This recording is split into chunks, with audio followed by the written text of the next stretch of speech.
Hello, everyone. Hello. Hello, hello, hello, hello, hello. To those who know me, my name is Helder. To those who don't know me, my name is also Elder. And to those who want to know me, hello, my name is Helder. Thank you for coming for the show. I like magic, and I do magic because it helps me see things in a different way. Okay, so don't you mind helping me with this? I'll just dribble the cards whenever I want. Feel free to say stop, okay? Stop. Here, okay, let's use, for example, a 4. Watch, 1 4 or 4 1s. Oh my God. 1, 2, 3, and 4. Yeah, 1 4 or 4 1. And the good thing about this is that when people ask me, Elder, what happens now? Do you have 4 aces repeated in the deck? No, I just go back to the 4, so it goes back. Just a quick thing, just to start the show. So I'm feeling some kind of vibrations around here. I think, no, I think probably you. Yeah, probably I'm feeling something about you. I'll make a prediction. Do you know what a prediction is? Oh, kind of, yeah. Okay, so you can tell me. Right, it's something that's going to happen in the future, hopefully. Okay, that's more or less what the prediction is. The prediction is me telling you what will happen in the future, okay? And I'll take some prediction, I think 2, I think, yes, 3, and probably, yeah, this one is fun. 4 cards, and I think I got them right. 4 cards, and these 4 cards will be my predictions, okay? I'll leave the 4 cards here in the table from the beginning. For now, you can take out 1 card, show it around. I don't want to see it, okay? Perfect? Yeah. Let's lose the card somewhere in the middle of the deck. Now watch, with my 4 predictions and your card somewhere in the middle, notice how your card matches my predictions. Because my predictions are face down, and your card is the only card face down in the deck. Thank you. I'm not joking. I'm not joking. This is the trick. There is something more about the trick. Because I placed 4 cards here, and the first card I placed here tells me the color of your card. So if this card is a black card, it means that your card is black. Is that true? That is correct. Yeah. It's true? And the second card tells me the suit of your card. So if the second card is a spade, what? That is What? correct. Yeah. It's a spade? Yeah. The third card tells me that your card is a 2 because it's a 2. That is also true, yes. Yeah. And you know what the last card tells me? That I am an ace. Oh my God. No, watch. A real ace. 1, 2, 3, and 4 cards, yeah. Because if here I have the aces, yes, here I have still 1 card, that's the, oh sorry, no. Here I have the aces. In the table I only had 1 card. That's my prediction, that's the 2 of spades, that's. So, now that I've warmed up, this is not the show really, this is just warming up. I will do something special for you, something that I really like, because it mixes magic with another thing that I also like, that is sculpture. It's kind of a strange concept, but this is an image that in a moment we are trying to create. Okay, probably many of you heard the quote from Michelangelo that when he was sculpting David, people asked him, how can you do David? And he said, I just looked to the brick and I took everything that was over it. That's quite a very beautiful image to describe such a piece of art. And I will try to do that using this. This is the image we are trying to get at the end of this trick. We are not starting like this. We are starting from the scratch. So can you help me? Sure. Okay. In a moment, I will ask you to think of a card. Don't do it now, because when I do it, people later they think, oh, but there are some cards that are more thought of than other ones. For example, the red ones are more thought of than the black ones, or for example, the hearts are more thought of than any other cards in the deck. And I want you to have a complete free decision of everything, okay? So you'll just look at one card and you'll remember it. We are just looking at a card in a random way. So from all the deck, I'll just flick the deck when everyone just say stop and you remember one, okay? Stop. This one is fine? Sure. Remember this card, because if you don't, the end of the trick is meaningless, okay? Remember, at the end of the trick, this is the image we are getting into. But we are not starting like this.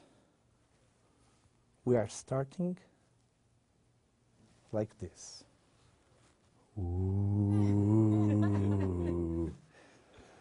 Let's start with the top joker. Everyone watch the top joker. As I pass my hand, it melts. Not only the top one, but also the bottom joker. In fact, they don't disappear. They travel all throughout the deck, and here I have the first joker, already a few cards from the top. And this is only the top joker, because the bottom joker already traveled all the way up until this point. So how many cards would you say that now are between the jokers? 20 probably? You say 20? Yes. True. You really don't care about this trick, right? No problem. It's true. 20 cards more or less. Let's try to do it.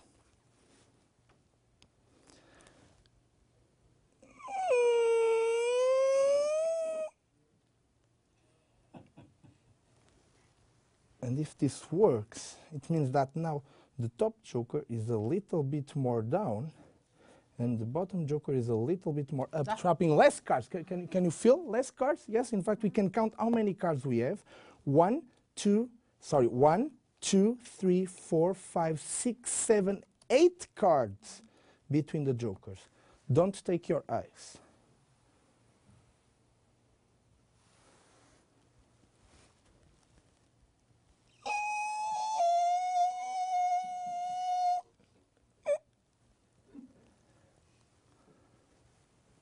And if this happens, Oh my God. That's nice?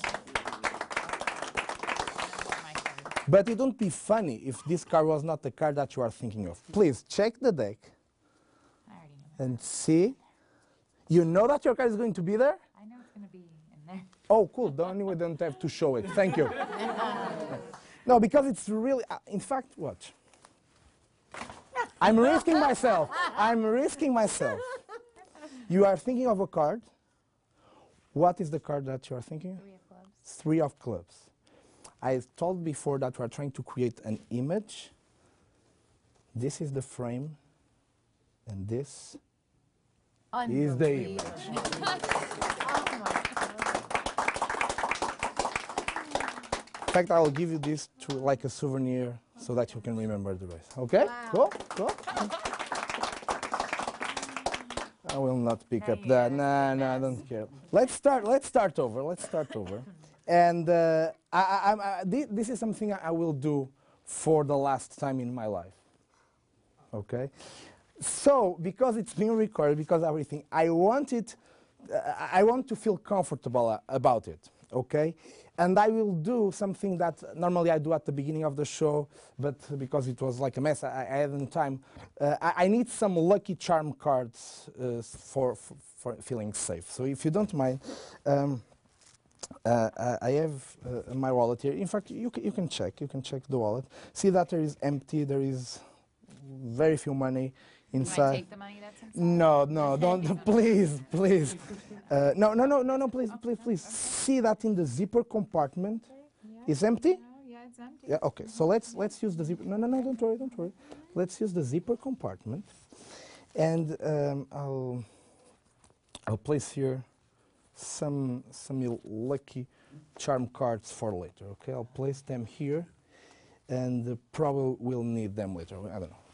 But for now, I'm gonna show you something. I don't actually like to work. That's why I became a magician. So sometimes I let the deck do the work for itself. So I can get somewhere in the middle. I just fan half of the deck on top of the other half, and one ace appears.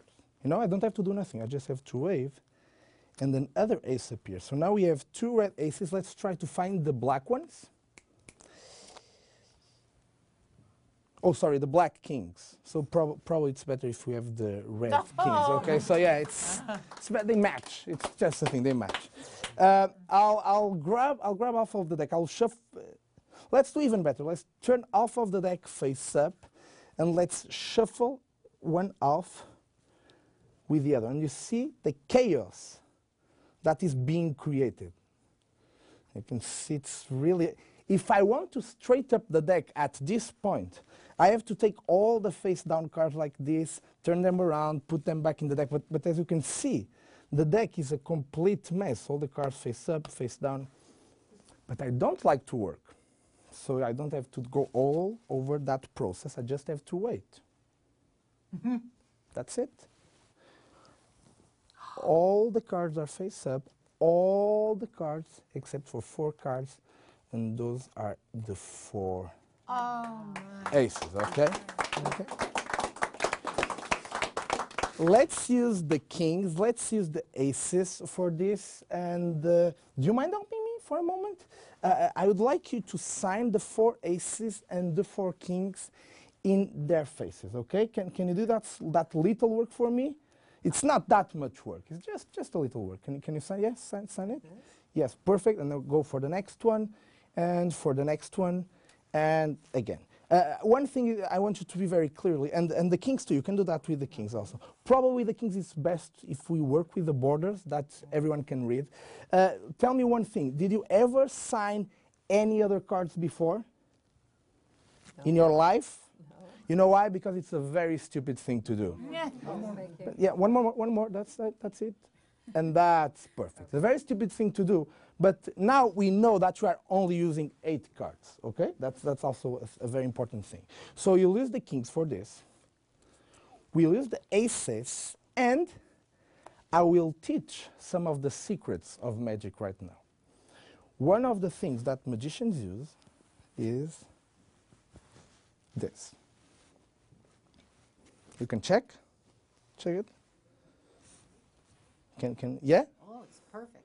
Do you know what that is? Not really. It's a thread. A thread. An invisible thread. Okay. An elastic thread. They always do this. And it's also an equilibrium thread. So if I pick up the thread like this, and I place it in the center of the table, notice how everything balances, because here I have 4 cards and here I have 4 cards. Not my best trick, I know. Let me just stretch up a little bit more the deck. And now watch. With the aces and the kings, I'll place 1 king from one side of the thread to the other one. And notice how everything balances, because here I have 3 cards and here I have 4. More than that, here I have the kings and here I have the aces. Okay? It's kind of strange. I will repeat, even though nobody asked. With the kings and the aces, what you prefer? Kings. Kings. So I'll place the kings in your side. Watch one by one the kings with your signature, right? I'll place in this side of the thread.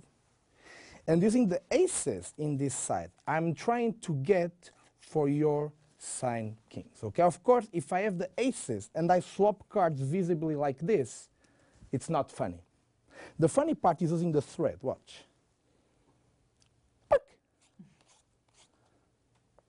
That's 1. That's 2. That's 3. And last but not the least, the last king, the king of hearts. But I understand, no, I understand. If I swap 1 king with an ace, everything balances again. And here I have the 4 aces, and here are the 4 kings. No, I have no idea how this works. Yeah, it's true. No, it's true. Do you want to do this trick at home? I'd love to. Take the thread. I'll explain some more techniques. I don't need the aces for this. that magicians use, or especially gamblers when they go to play games at table, they use some techniques that probably you have heard about them. Do you ever heard about a technique called the palm? Yeah. Yes, some people yes, some no? Okay, I'll go from the scratch. The palm is an ancient technique that allows a lot of things. But for example, if I want to place a card in my pocket in a very secret way, I use the palm. The palm, with the 12 spades, I'll explain, is something like this. It's an old technique, you can tell. But if I go, look, a rabbit, and very quickly go, Chana! And take it out, it's not that bad. It's an old technique. But I'll explain a little better version using the kings for this. I'll place one of the signed kings like here that will represent the cards that normally you get when you play cards in a table. And I'll use the king of diamonds for this in palm, but invisible palm, which is much better. It's much better. Much better, because every time I want to add cards to my game, I just have to place the card like there, and it appears. I will repeat, that's why I have 2 more cards. The king of clubs will go puck, puck, puck, puck, puck, and will land on top of everything. Of course, it will start right next to the king of hearts. Watch, king of clubs, in my left-hand palm, transfer to the right, king of clubs, king of clubs. Yeah? And the last one, I cannot do. You know why? It's because now here I have the 4 aces. Oh. And that's impossible. That's impossible. In fact, we can look in the deck and see that there are no more kings. You know why? Because the palm is an ancient technique that allows us to have 1, 2, 3, yes, and the 4 signed kings in my pocket. Thank you very much. The signed kings in my pocket. Thank you for the silence. No problem. I work for all kinds of people. Watch very clearly. In my pocket. Is this the king with your signature? Yes. Is this the king with your signature? Yes. Is this the king with your signature? And last but not the least, the last king.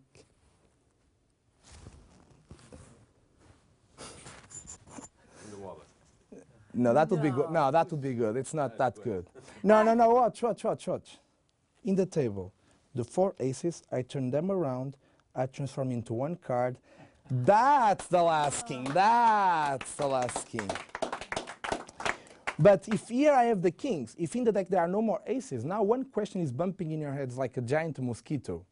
Where are the aces? Well, the palm is an ancient technique that allows us to have. Sorry. With this.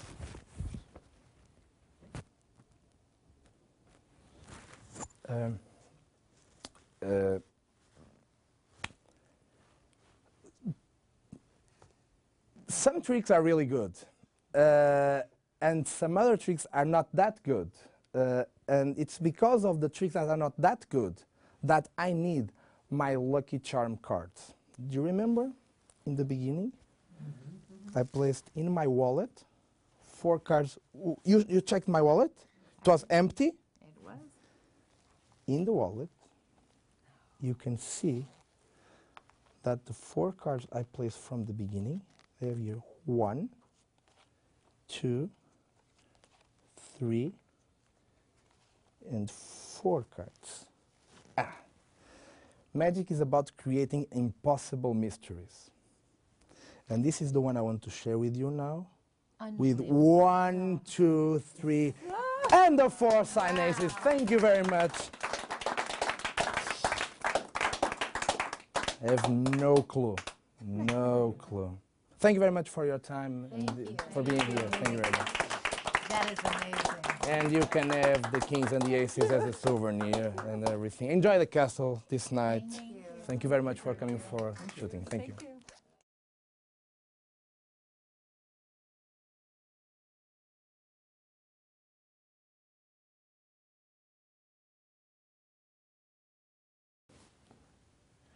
So for my next trick, I will need a deck of cards and I will need someone to help me. Can you help me, Invisible Man? Yeah.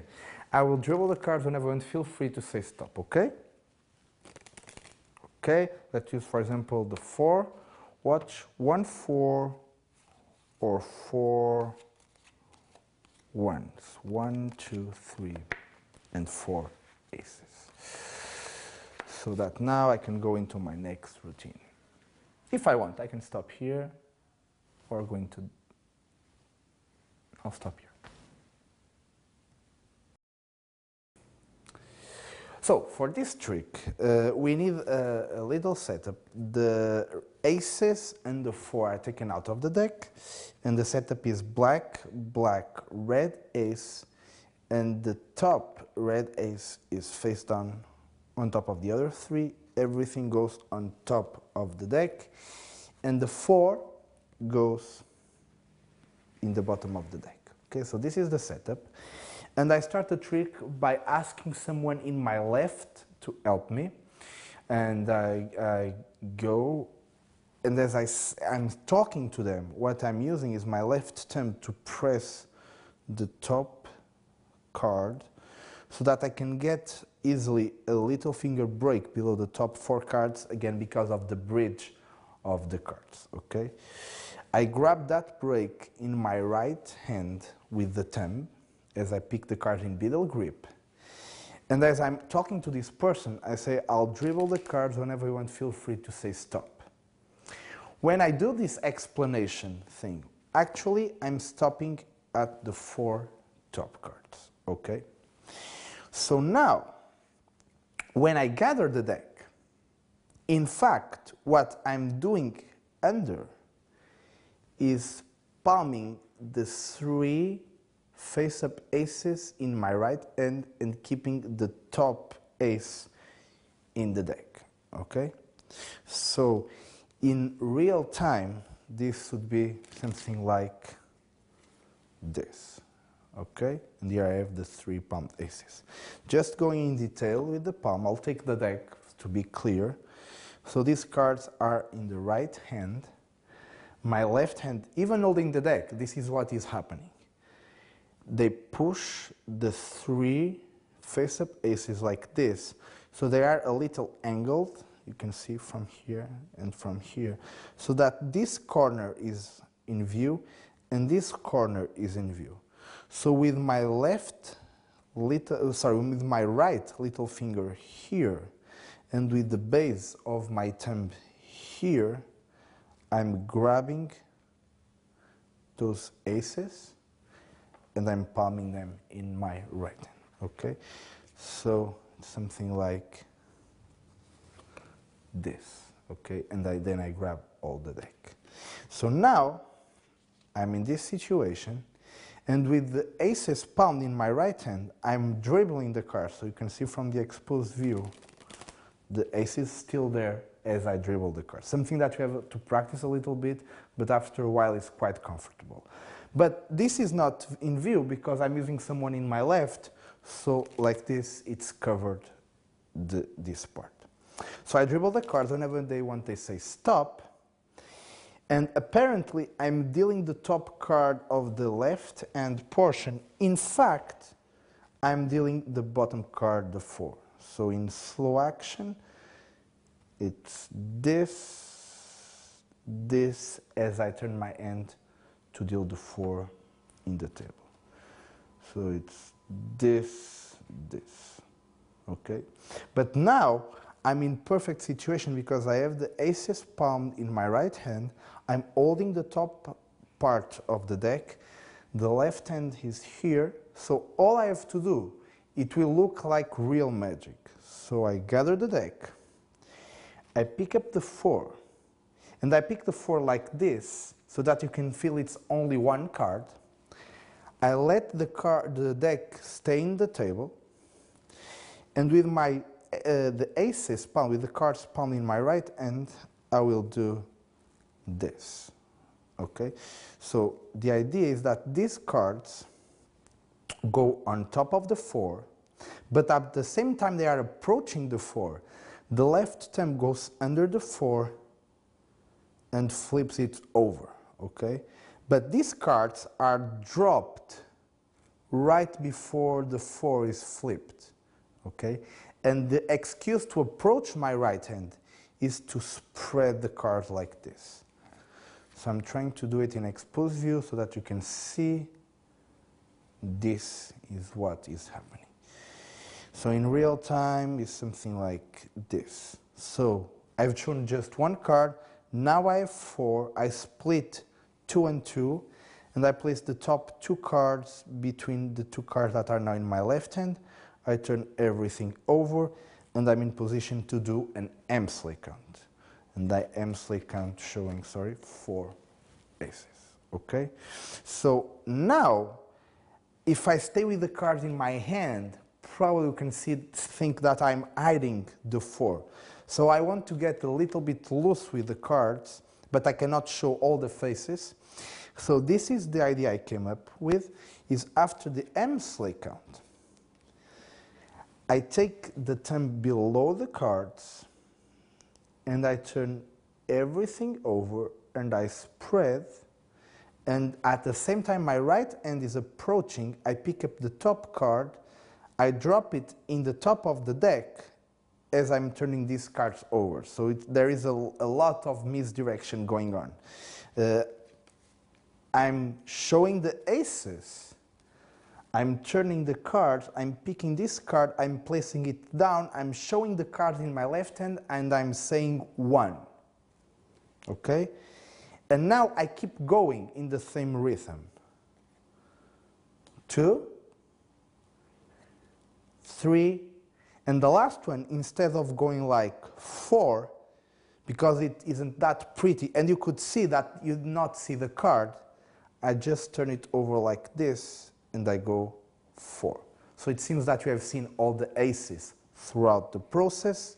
And now, to clean up everything, I deal 1, 2, 3, and then when it gets to the last card, I will switch the 4 for the ace that now is on top of the deck by doing this and doing a stud second deal there. When people are looking, this doesn't look that nice, so normally if I'm doing with everyone really looking at the deck, I can switch it for a regular second deal so that it's more covered. And this is an ace production. How strange.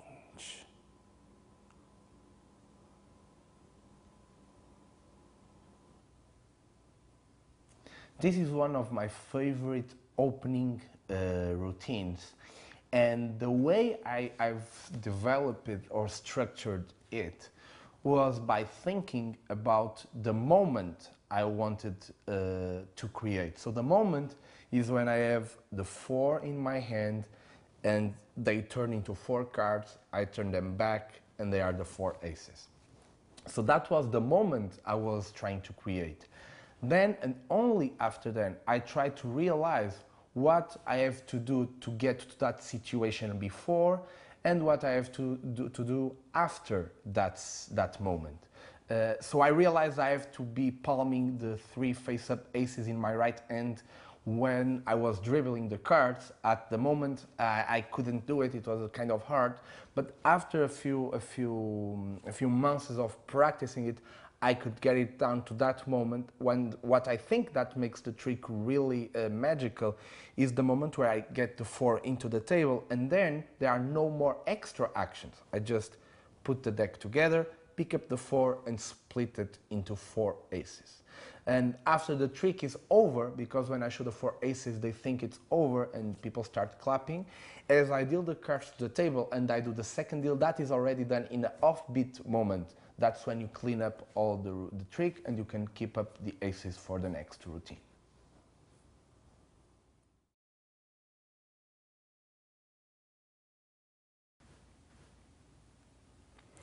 So, for this little thing, I need a prediction.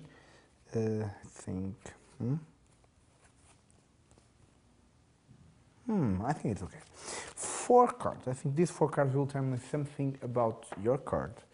So I'll need someone to touch one card. Let's say, for example, this is the card.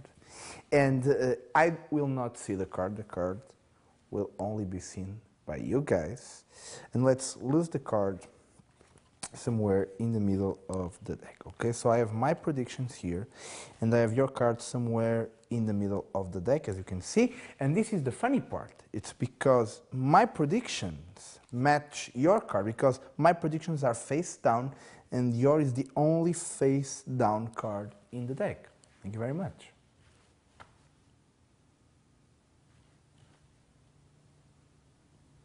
Okay, probably there is something more. For example, the first card tells me the color of your card. So this is a black card, so your card must be a black card. Okay.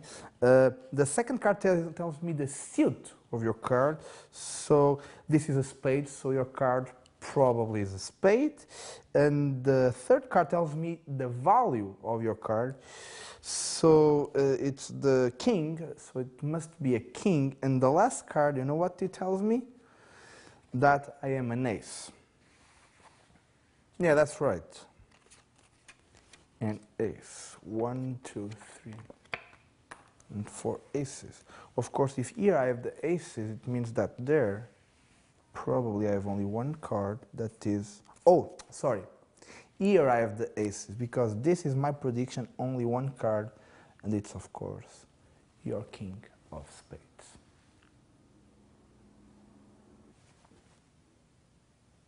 Okay, so this next effect is an impromptu effect, so you can be working with your deck, and you can do it in the middle of a session. So this is the idea.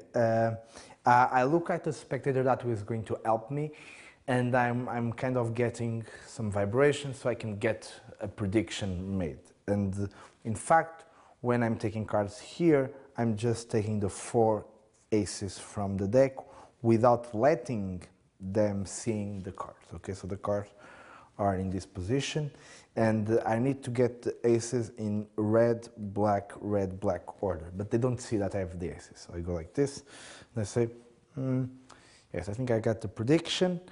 I turn the cards face down like this, and I say these cards will be my prediction. And I'll place them here in the table. As I square the cards to place them there, in fact, I'm just taking 3 cards and letting the face ace, a red one, stay in the deck. So basically, as I'm squaring the cards, I get a break below the top 3 cards, and I just move these cards forward. At the same time, I'm turning my left hand like this so that you don't see the card reversed, okay? So I place these cards in the table. I turn the deck really face down so I can spread and ask someone to select one card. They select this card, for example, and as they are selecting the card and showing the card to everyone, I will do a spread pass. Basically, the left hand, the fingers will press the top part of this packet, and the first finger will help leave the packet in a vertical position. Of course, my right hand is approaching with these cards, so this is done under the cover of the spread. These cards are squared into the left hand, and as you can see, what will happen is that the bottom part of the deck will pop in this direction, and the right hand can, like this, close the deck. Remember, it's very important to have your hand always flat, so that at this point, from this moment, it's covered, the packet, okay? And you cannot see this position. And then you close. So what I manage with it is getting the ace to the middle of the deck.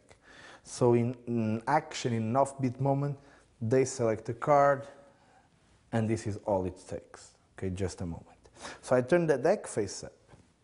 I pick the card. I don't know what the card is. At this point, it's the 9 of diamonds. But I don't really need to know the identity of the card right now. I'll place the card in the middle, and apparently I'm losing the card in the middle, but I'm placing the card in a diagonal position, as you can see here. So from the bottom, you can see how the card is going. So when it goes like this, my right hand is picking up the deck with the thumb in this corner, with the second finger in this corner, and these fingers are blocking the front of the deck. And my left hand is approaching here so that I can slide the card out of the deck. So everything is covered with my right hand here. From the bottom you can see this is the position. Okay? Then my left hand that just is squaring the cards picks up the deck and is holding the deck in this position right now. Okay? So from here, my right hand takes the card, keeps the card in the same position as the left hand rotates the deck, keeping the card exactly in the same position in the deck and covered by the right hand. So what I like is that now I'm unloading this card on top of these cards, and it seems that it cannot be done because these cards are in a perpendicular position to each other, which makes the load makes more interesting. So all I do is grab the card between the thumb and the palm, and as I come here to spread, I let the card drop. Remember that this is always done in a very casual action. So I square the card here, as you can see, and I just spread to say here I have the 4 cards. And in fact, I move sometimes the cards to my right, okay, a little bit to my right, so I can spread the deck and show that I have here the selected card, which in fact is already 1 ace, okay? And I say, and this is good because all the cards are face up except your card, and my predictions are face down. So it means that I'm right. And as I spread, I'm taking the top 2 cards in my right hand and the bottom 2 cards stay in my left. But when I put them together, I reverse this order. And it's just a small cut, but it's in this casual action. And normally, at this point, I pretend this is the end of the effect. Of course, they know it's a joke, but depending in the context, you can play it longer or can play it shorter. Now I pick up this card and I say, but there is something more to this. I buckle the bottom card and I turn the top 3 cards as 1, showing their card. But I'm playing like I don't know that is their card. So I just say, so this card is red, and because of that, I know that your card is red. Is that true? And they go and they say, yeah. But at this point, they are not quite sure if I know what is happening. I buckle, I turn 3 cards as 1, I place the top card in the table, I buckle, I do a double lift, and I show again their card. And now it's when it becomes funny, because now they know it's all been a joke. And I say, yes, and yes, this is also a card from diamonds, so it means that your card is from diamonds, right? And they go, yeah, yeah, yeah. I turn the double, top card to the table. I turn 1 card and I say, this card is a 9, so it means that your card is a 9. And they go, yeah, and they are expecting that the last card is going to be a 9. So I very clearly turn the top card, I go there and I say, and you know what the last card tells me? That I am an ace. And that's when it gets like, what happened? And I turn, I place it on top, I square everything, I pick it over, turn it face up, and do an Emsley count, showing that I have now the 4 aces. And this is a very shocking moment of Magic. 4 aces, the thumb goes under the packet. Using the fingers as a pivot point, I turn everything over and I fan the cards. At the same time, my right hand approaches, picks up the top card, lets the top card drop in the table, and as it drops, I turn my left hand again as a misdirection kind of thing, and I say 1, and I keep going in the same mood, saying 2, 3, and 4 aces, okay? So this is the moment where apparently I've shown all the cards, I pick them over, and I say, of course, if here I have the aces, and I pick up the two cards like in a casual position showing them, I get a break above the bottom card that in fact is their selection. I square everything, and as I'm squaring, what actually I'm doing is palming the three cards above the break, which means that I have the three aces palmed in my right hand, just as I'm squaring, okay? So this is the position I get, and I place this card like if it was the packet off to my right, and this is done in the same action. I'm picking up the card from the spread, so all the attention is now in my left hand. So when I approach my left hand to show that here I have in fact the aces, I'm unloading these three aces. It's very similar to the action I did before, but instead of doing this, what I'm actually doing is dropping, turning, and just taking one card. And then I take the second one, and then I take the third, and then I take the fourth, okay? So in action is, you see, here I have the four aces, because my prediction was right from the very beginning, and it's of course your card. And this is a trick that really plays well with an audience, and I hope you enjoy it.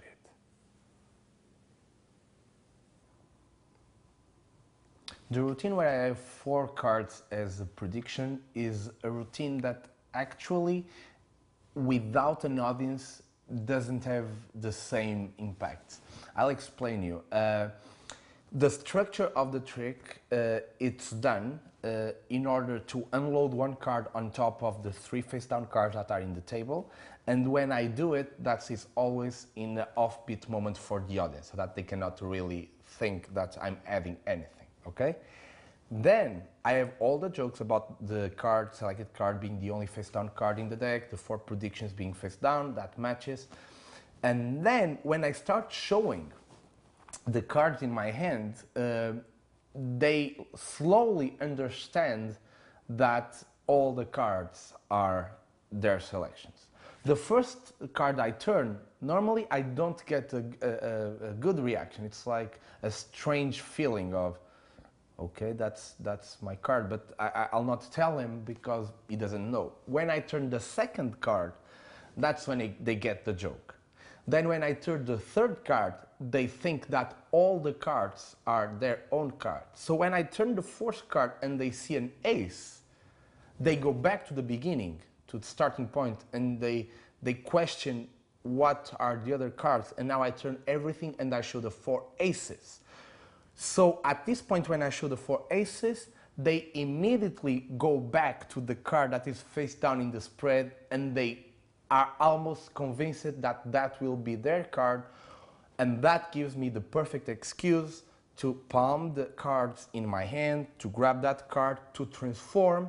At the same time I'm doing this, I'm cleaning up everything. So now I really have the four aces together, and the card that is in the table, the only card, only one card, it's their card. So they are always thinking ahead of the magician, and that's what gives the cover for all the actions in the routine.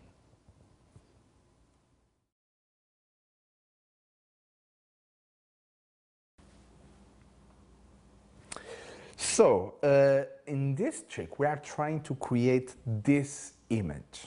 This is the image we are trying to strike for, but of course we're not starting like this, we are starting from the scratch. So let's shuffle the cards, and in a moment I want someone to be thinking of a card, but red cards are more thought of than the black ones, and so on, so on, so on. So the best way is just to look at the card and remember it. We just have to look at the card in a random way.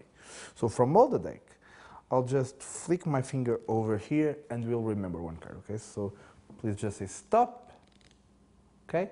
This will be the card, and that's the card we are going to use. So for now, remember, by the end of the trick, this would be the position that we're going to get, but we are not starting like this, we are starting like this. Fair? Does it look fair? Fair. Okay, so let's watch the top joker, as the top joker will vanish.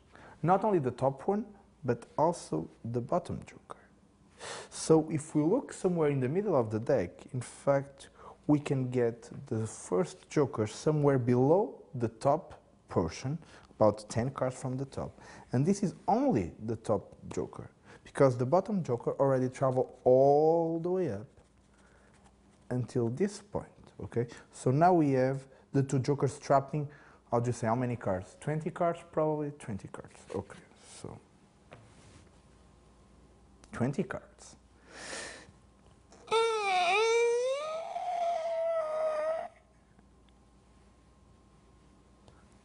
I think that now the top joker is a little bit more down and the bottom joker is a little bit more up, trapping less cards each time. In fact, we can count how many cards we have between the jokers.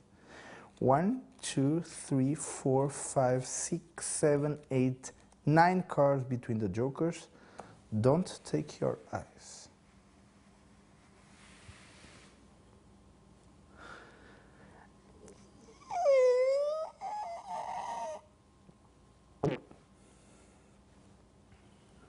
And if you get it, probably now this would happen. And we can search in the middle of the deck to find the card that is being thought of. And we'll not find it, because here, between the jokers, there is one card that is the 8 of clubs.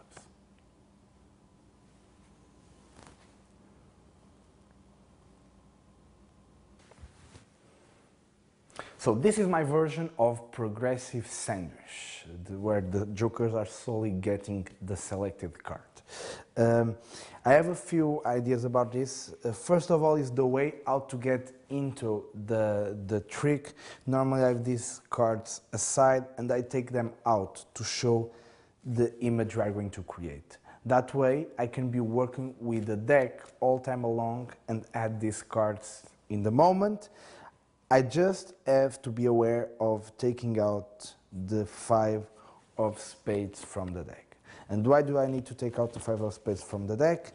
Because here, these 3 cards, the first joker is a double-facer joker, joker 5 of spades. The second card is actually another joker, and the third card is a normal joker. So these are the cards I'm using, and so that later you don't get a mate of the 5 of spades in the deck, a duplication, I take it out before I start, okay? So I go from here and I say this is the image we are going to create, but we are not starting like this, okay? And I get the face down card to the deck in this very openly way, and at the same time I've just put it the double facer on the table and the other joker on top, okay? And I shuffle the cards, keeping this card on top by having my fingers take that card and shuffle all the other ones on top 1 or 2 times. And I explained that I will want someone to select one card, to think of a card, but normally if I ask to think, there are cards that are more thought of than other ones, so to make a clearly and open selection. And now, as I'm talking, I do a pinky count of 2 cards, and I say we just have to look at one card and remember it. We just have to look at the card in a random way, not the 8 of diamonds, and I place it back. In fact, I'm reversing the joker in the deck, okay? So this is the way I get it. I do a double lift. I push this card. At the same time, I'm putting my hand up. I take it out. I show it, and I place it back. So now I can still fan the cards, and everything looks pretty fair. And now I will do a pick control. So I'll refill the cards. Someone will say stop. We'll remember that card, and that's the card we are using for the game, okay? So I do this, And I always trying to get a card from the top half of the deck. Somewhere in the middle of the top half is fine. So let's, for example, in this case, use the 8 of spades. Okay, the 8 of spades there, I get a little finger break below the 8 of spades and I lower everything down. Okay, so this is the way to get into. And then I say, of course, remember, and I cut the cards at the break, and with these fingers of my left hand, I drag the bottom card of the top half. In fact, it's already the selected card, but I do it like an example. Remember, at the end, this would be the position we are getting in the middle of the deck. But we are not starting like this, and I place again the card on top of the left-hand portion. I put the deck all together, and with these actions, I've managed to get one joker already in the middle of the deck face up. And I say we are not starting like this, we are starting like this.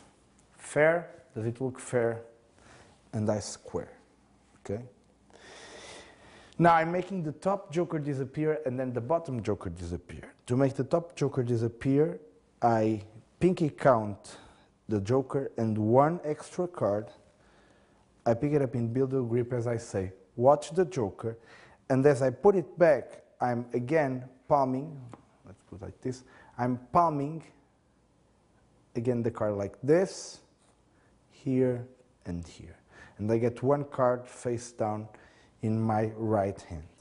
And this is all done in the excuse of watch the joker, I have the card in my hand, the selected card, and I use it to make the transformation. Basically, as I approach my hand, I put my hand flat on top, I let the card drop, but instead of taking the hand out like this or taking it out like this, what I like to do is to, with my second finger, across the diagonal, rub the back of the card.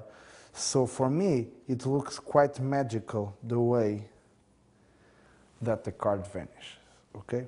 So I show that the top card has vanished, in fact is in the second position, and now all I have to do is to turn the deck over and show that the bottom joker is already vanished, because this card is a double facer. So it's a very convincing moment and a very funny tool for us magicians, okay? So I put the deck here, I get a break above the 10 cards of the deck, more or less, top 10, below the top 10 cards of the deck, more or less. And I'm pretending to search for the joker, and when I pick up, you see, the thumb is here, almost 10 cards. When I pick up, in fact, I'm just picking up one card, okay?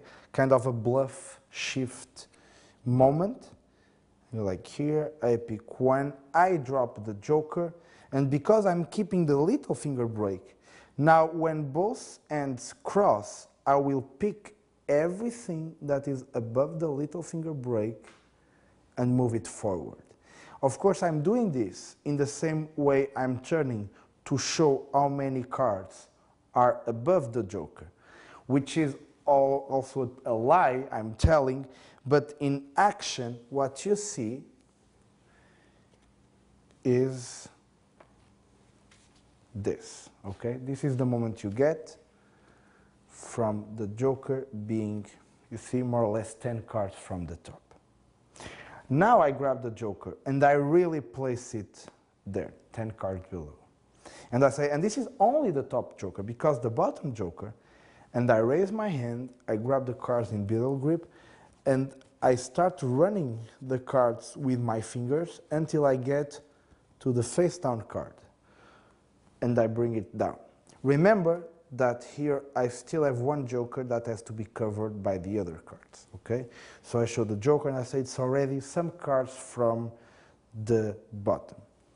My left little finger stays there, and these cards go on top, as I say, so how many cards would you say that are between the jokers? And I ask someone in my right, and then I turn to someone in my left. And I wait for them to say something, and now I will do a spread pass. Normally I do it under a joke, and the joke is, you really don't care about this trick, right? And when I do this, what I'm doing, and I'll turn here, I'm closing everything, and the break, remember, is under this joker, and I'm doing a spread pass at this point, putting every card here. Okay? So let me try, here's exactly. In action would be something, you really don't care about this, right? And I drop the deck in the table. So very fairly, I get to this moment. So they have seen a bunch of cards between the jokers, and now I go like with the presentation, squeezing the cards between the jokers. And I think it's very important, it's a moment of visualizing what is about to happen. So that's why I use the so that they can really see what is going to happen, apart from being a funny part of the trick. So now I spread the cards, and the top card is a little bit more down, and now I will cull the card that is below the joker. Okay, so I'm culling that card because that is exactly the card that they selected. Okay, I cull it until I get to the next joker, and I say, you see, there are less cards between the jokers. And I place the selected card to the bottom of the deck, like in a normal cull, okay? And I say, in fact, let's count how many cards we have between the jokers. I spread the cards until I get for the first joker. I take it out, I place it there, and now I count 1, 2, 3, 4, 5, 6, 7, 8, 9, 10, 11 cards between the jokers. I take the next joker out and I place it out jogged, and I place everything on top. And this is the funny part, because you are seeing that card, but in fact, here I have the selected card and here I have the other joker. So this will be the thing that will show at the end. And all I have to do is to square the cards, again, until I get one, and I spread, and now I have a perfect sandwich. And here, depending on the number of cards we just counted, I can spread more or less, because I know that I have 11 cards between, so I can spread a little bit more, not too much, because now the other joker comes in view. But I can spread, I turn the deck face up, and you can clearly see that there are no reverse cards. So the idea of a duplicate joker gets completely out of the way, and I ask if they can see their card, they say no, and very clearly I take the two jokers, I take their card, and this is the card that I've been thinking of from the beginning. What I also like to do is to take the jokers, take the card in the middle, and just like I took these cards from the beginning, I place them together and I give them to the spectator by the end of the trick. And that's my version of a progressive sandwich.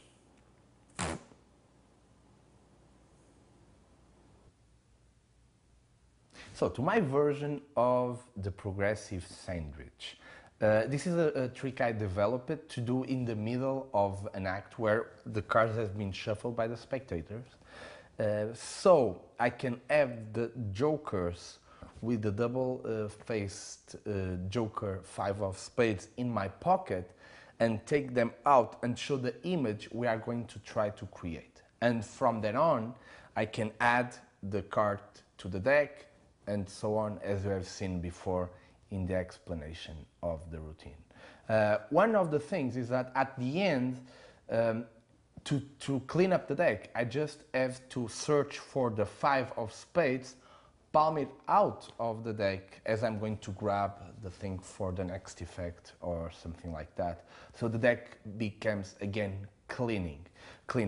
Let me say one thing. I think it's very important at the end of the routine to give the jokers with the card that they think they thought of face down between the jokers to the spectator, because I think that's the way you start the routine. So by getting that image at the end delivered to the spectator, I think it makes a very nice closer to all the routine.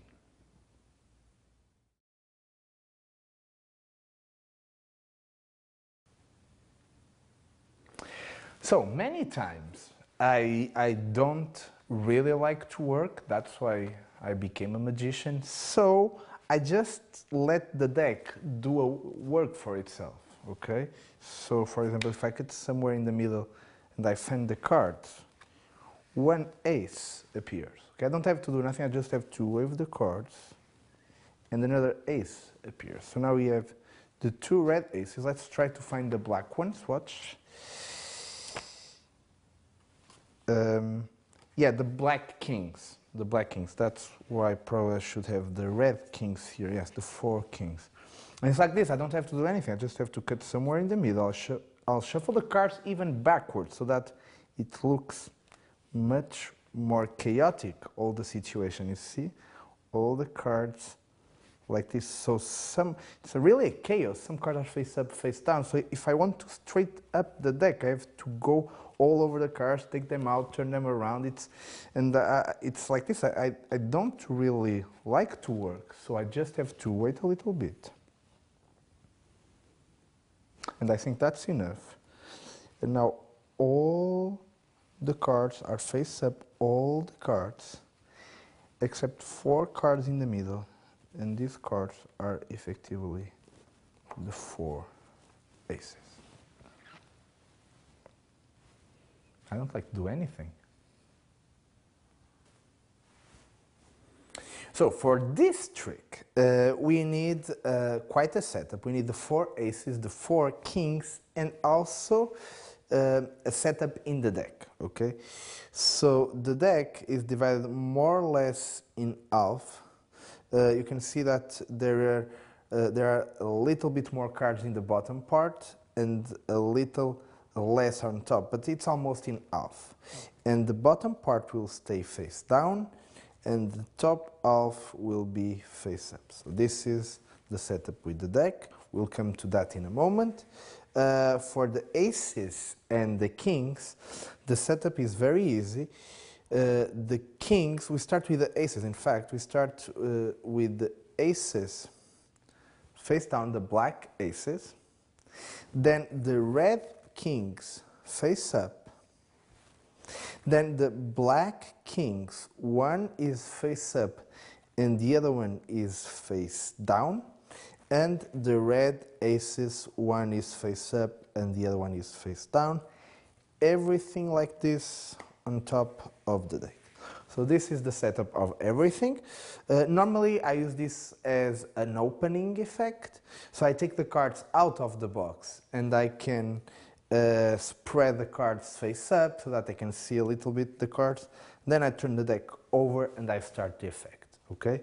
To start the effect, I will cut the cards somewhere in the middle, but as you can see, because some cards are face up and others are face down, there is a little bridge in the middle. So that is exactly where I'm going to cut the cards. I will do a swing cut, so with my first right finger, I swing the top half to my left and I'll grab it between the thumb and the palm in my left hand. So I'll get the bottom half of the deck in the right, okay? So now with these cards, I make a fan and I'll pass these cards on top of the cards in the left hand.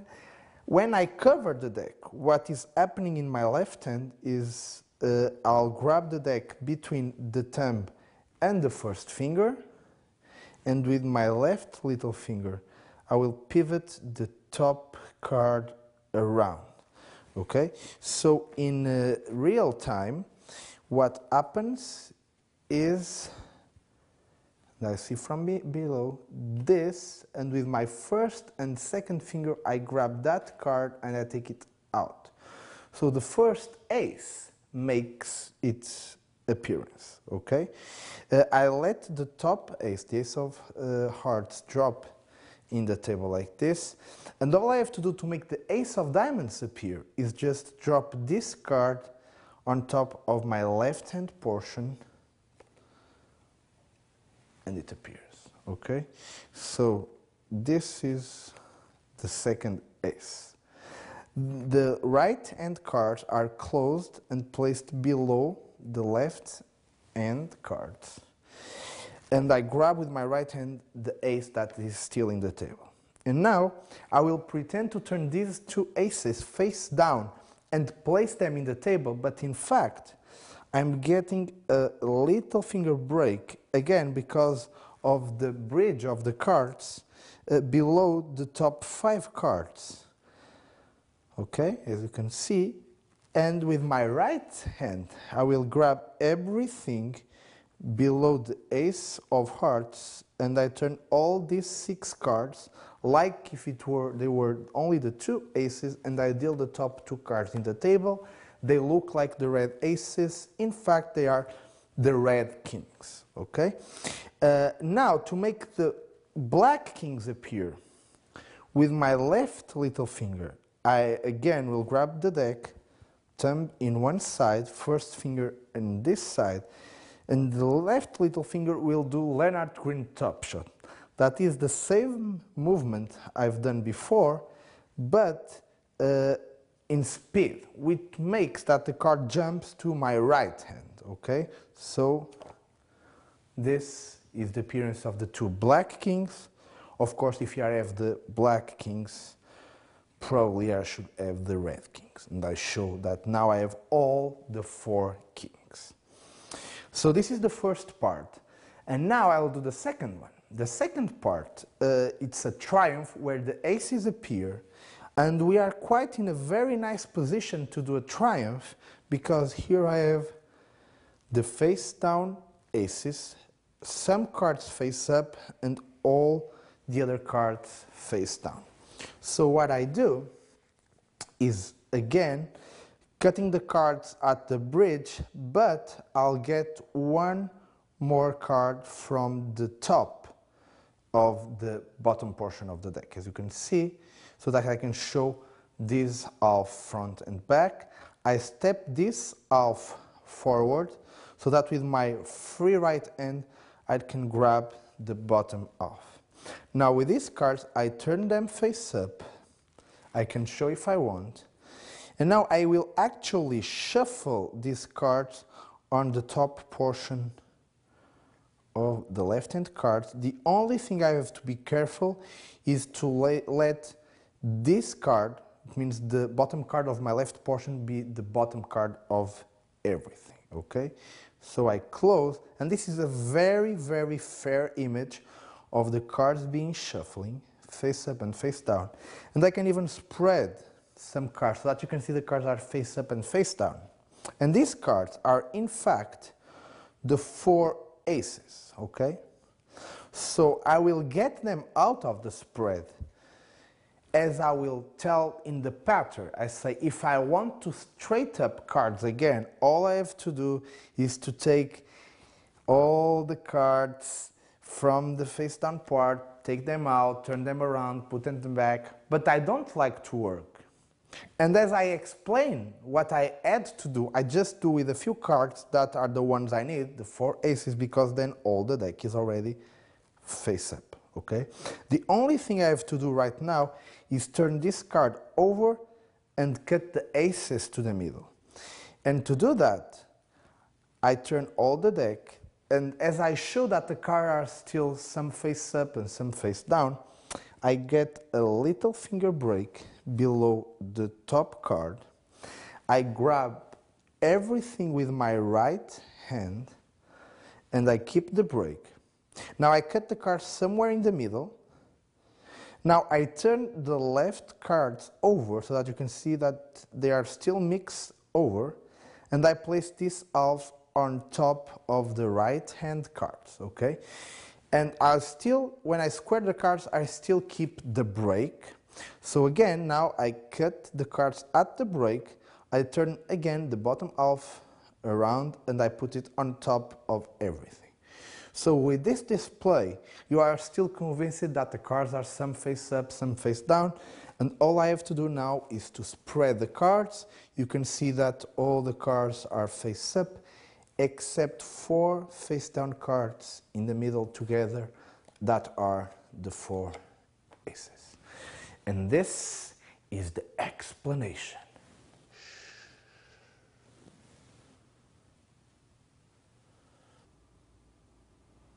So the open sequence I do, I make the aces and the king appears. It began as a sequence where I only made 2 aces appear, and then I made the 2 kings appear, and then I transformed the 2 initial aces into the other kings, and that was done. But then I realized that for the trick, I only need a very small setup, so I could also think about playing with the rest of the deck as a complete setup thing. By the structure of the trick, because I can fan half of the cards face down, I realized that the other half could be face up, which means that I can get at the end a very, very clean triumph, and that makes that the 2 parts of the trick, they seem like separate bits, but in the internal structure makes that thing go like this.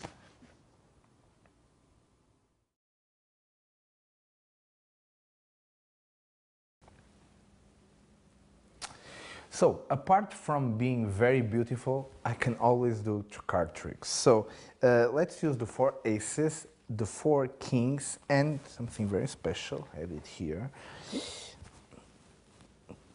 This is an invisible thread. It's an elastic thread too. And it's also an equilibrium thread. So if I place the thread somewhere in the middle of the mat, notice how everything balances, because here I have 4 cards and here I have 4 cards. Not my best trick, I know. Let's just straighten up this a little bit, yes. And using the aces and the kings, I'll place 1 king from one side of the thread to the other one. And notice how everything balances, because here I have 3 cards and here I have 4. More than that, here I have the 4 kings and here I have the 4 aces, okay? I will repeat using again the kings and the aces. Let's start, for example, with the kings, okay? One by one, the 4 kings will be placed on this side of the thread, and using the aces from this side, I'm trying to swap one by one the 4 aces with the kings. Of course, if I do it visibly, it's not funny. That's why I have the thread. I just have to go like, whoop. Now watch, here I have 1 king, whoop, 2 kings, whoop, 3 kings, and last but not the least, the last king, the king of hearts. Of course, I just have to swap 1 king with an ace, and everything balances again. And here I have the 4 aces, and here I have the 4 kings. And now you can have this.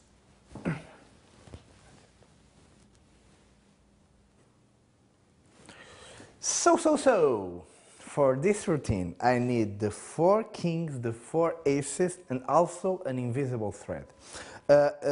Because we are in an explanation mode, I'll use a red thread so that you can see the color during the explanation. So when I show the card, I show the kings, I show the aces, and then I take the thread out and I explain that is an equilibrium thread, that is an elastic thread, and that it balances everything. And when I place it on the mat, I place it a little bit off the center, okay? So that now I say that everything balances. Here I have 4 cards and here I have 4 cards, okay? And the order of these cards is very important. Black, red, red, black in the kings, and the aces in red, black, or black, red, okay? So I show that everything balances. Then I see that the thread is a little bit off the center. So I place the aces on top of the kings and everything in my left hand, and I pick up the thread and I place it now more centered, okay? And now, as I'm picking up again the aces, I will switch them for 3 kings. The way to do that is with my second finger, I buckle the packet, and with my left pinky, I get a break above the bottom king, okay? I grab everything with my right hand in middle grip, keeping the break. And now I do a count that I call one more count, okay? That's something I developed, and I take 1 card in middle grip. Again, with my left hand, I take the second ace. Then with my left hand, I take the third ace.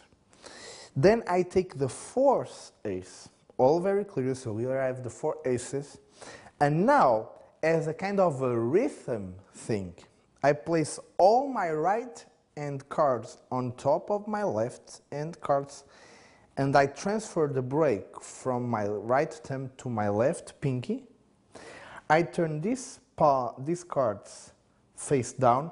I drop in the table everything below the pinky break, and I turn it over.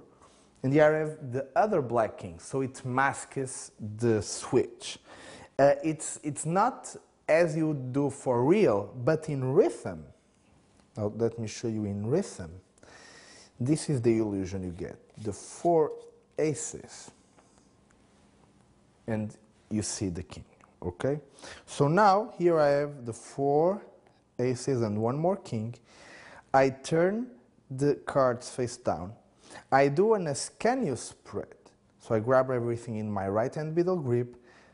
With my left hand, I take the 2 bottom cards using my first and second finger, and with my thumb, I take the top card, getting me a double in the right hand, okay? And to do that, I do just in one action. And I use this not to stay here, but to continue to the next phase. So I go like this. The double is dropped in the table. Then I take the top card and I drop it there. Now again, the next top card. And the last one, I turn it face up and I show a king. Okay, so you clearly saw 3 cards going in the table. And you saw the last card, which is a king. So everything matches. I put the king from one side of the thread to the other one. And now I have 2 effects. First, they balanced, and then the aces and the kings transpose. So I will have to sell this in 2 separate moments so that you can feel the magic of each moment. So now I transfer and I go, everything balances. Here I have 3 cards and here I have 4. So first is a numerical thing, and then, of course, here I have the kings, and here I have the aces, okay? And in this surprise moment, I will start preparing for the second phase of the effect, okay? So you can end it here, but it's not a very good trick at this point. It's just an introduction for what is about to happen.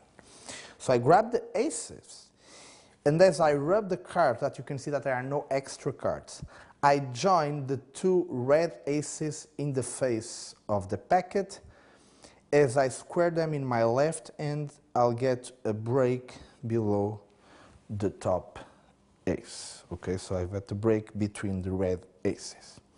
Now with my right hand, I grab the kings, and as I square them against the cards in my left hand, in fact, I'm stealing this ace below the kings, okay? This is the action. In speed is this. And now I ask what to prefer, the kings or the aces. It doesn't matter what they say, I will do it the same way each time, okay? I turn the aces face down. I transfer the kings to middle grip in my right hand. And normally I have the kings and aces signed. So at this point I show that all the kings have the signature. And as I'm doing it, what in fact is happening, see this is the position, what is happening is with my right hand I hold the card in middle grip, with my left thumb I take the first, I turn it over with the help of the cards in my right hand. I do the same with the next king, I do the same for the third king, and the last card, which is a double, I just turn it over with the help of my right third finger. Okay? Now, I count the 4 kings by doing this, but in fact, I only have 3 cards. And it's very hard to explain this technique, but in slow motion, it's kind of understandable. So it's like 1, 2, 3, and 4. It looks kind of silly when you do it like this, but in actual speed, that's what happens. And it's a very casual action. And in fact, I want them to be a little suspicious at this point and to think that probably not everything is quite as I'm selling it. But now, when I move with these cards to this side, I spread the top 3 cards, keeping the double as the bottom card in my left hand, and I place the top 2 cards with my right hand below the top card of my left hand right now, so they go like in the 3rd position actually, and I square everything, I turn it over, and I do an Emslie count, okay? And by now, when they see this clearliness, they realize I have the aces with me, okay? So with my thumb, I take the first card, I spread everything, so now here I have 3 cards, like this, and I steal the red ace again, I steal the 3rd and the 4th, okay? So I've just shown the 4 aces in my hands. I turn the cards over, and I have to take 1 card from the top with my left hand and place it on the bottom, but I use the excuse of saying, of course I'm trying to switch cards between the packets, but if I do it visibly, that's not funny. And that's when I make the transfer, so that everything is covered with the pattern. And now I do a count developed by Daryl called the discrepancy display count. So I have 5 cards, and I take with my left thumb the top card, then I take the 2nd card, then I take the 3rd card, and when it comes to the last card, I will do a double lift. I'll do Stuart Gordon double turnover to show the 1st king. And the little thing I added is that because this king is going to be repeated over the showing once, with my left thumb I cover the pips so that you can realize it's a black king, but you don't actually know what suit it is. Okay? And I turn it over and I place the top card in the table, which is already an ace. Okay? I repeat this process for the next 3 cards. I take the top card with my left thumb into the left hand, the 2nd one. Now I have a double in my right hand. Again, the Stuart Gordon double lift.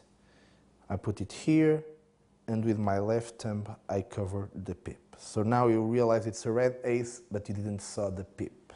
Okay? I do, and I place it there. Again, it's an ace. Once more, left thumb, the cards in my right hand, I turn it over, and I show a black king. I turn it, and I place it down, again, another ace. And now, with the double that is left, I grab it, I do a Stuart Gordon turnover. With my left hand, I grab it thumb below and fingers on top, and I show the king here. Okay? So that's the only time you can see a king clearly complete. So now everyone thinks the effect is over because the first effect we did was transposing the cards. And now we offered to repeat. So now they think it's over. And that's exactly when they get the kickoff. because I grab the card in my right hand in middle grip, showing the king. I take the top card of the left packet and I show an ace, so everything looks fair.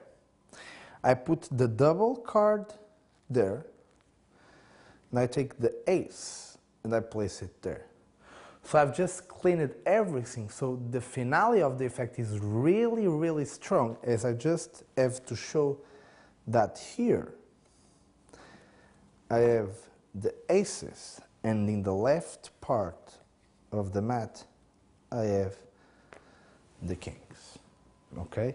And normally I like to end by picking up the thread, rolling it up, and give it to the spectator as a little souvenir for seeing the show.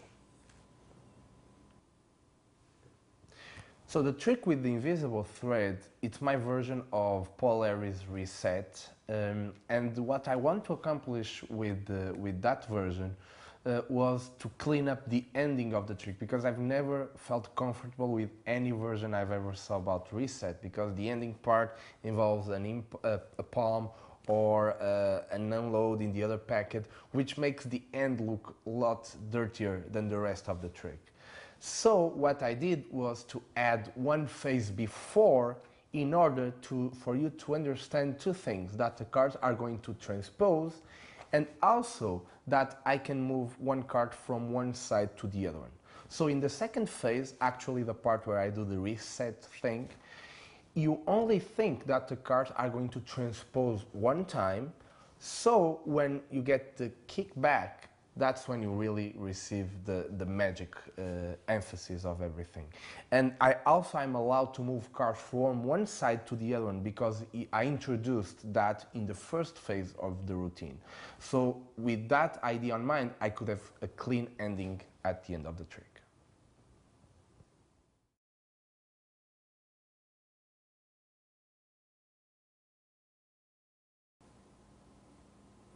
Okay, so lots of times people ask me what is my favorite double lift and how do normally I handle doubles. And my favorite double of all times is Stuart Gordon double turnover. And this is what the slate looks like. So like I'm turning a card over. In fact, I have two. So basically, the way I approach the slate is with my third finger in the outer end of the double and my thumb in the inner end of the double. As you can see, my thumb is sticking out a little bit like this, so that it's going to be easier to get to the face of the card in a moment. And my third finger is more or less like that, and they are both in the right side of the card. So if I'm like this, I cannot perform the slide because the card has to turn over like this and will hit my thumb. So I have to be quite like this, okay? So with my first and second finger, I bend the double, and as you can see, as I bend the double, the face of the double will get closer with my thumb. So with the nail of the thumb, I will hit the face of the double, and I'll slide it across the face, okay? And at the same time, I'm turning my hand over. So it's something like this, okay? And this is the end position you get. Normally, I add some details around this double. So after this, I can pivot the double if I want, just a small pivot. And the idea is, again, the same idea. And with my first and second finger, I twist them a little bit like this. And because the double is being held with my third finger here and the nail of the thumb in the face, you get this action of the double pivoting. So it looks more looser than just turning it up. You can go a little bit like this, okay? Another idea for the double is dropping the double in the table like this, okay? So for that, Basically, it's very hard to do it in slow motion, but the idea is that you do a double, again, you hit this part of the double in the table, and you let the double squeeze a little bit against the table, and now I take my thumb, and at the same time, I'll take my fingers away, okay? So this is the feeling. Sometimes it will slide a little bit around my second finger, as you can see, but if I don't let it slide too much, it will not break, okay? So like this, and I let the double go in the table. Another idea for the Stuart Gordon double lift is with this idea of Juan Tamariz of unloading the card on top of the deck. I always felt it was like a very awkward position to get into. So from the Stuart Gordon, I do this, and I can pivot the double like this, and I'll get the card into position. So in action, it will look something like this, okay? So again, I do the Stuart Gordon. With my thumb and first finger of the left hand, I pick up the double in the front, and now I let everything go except the thumb and the second finger of my right hand, and I pivot like this, so the card will end in position to be gripped immediately in this situation. So finger below and thumb on top, and I can just, as I turn around, I'll chug it, I do this with the thumb, and I let the card be switched. Okay, so here are a few ideas with the Stuart Gordon double lift.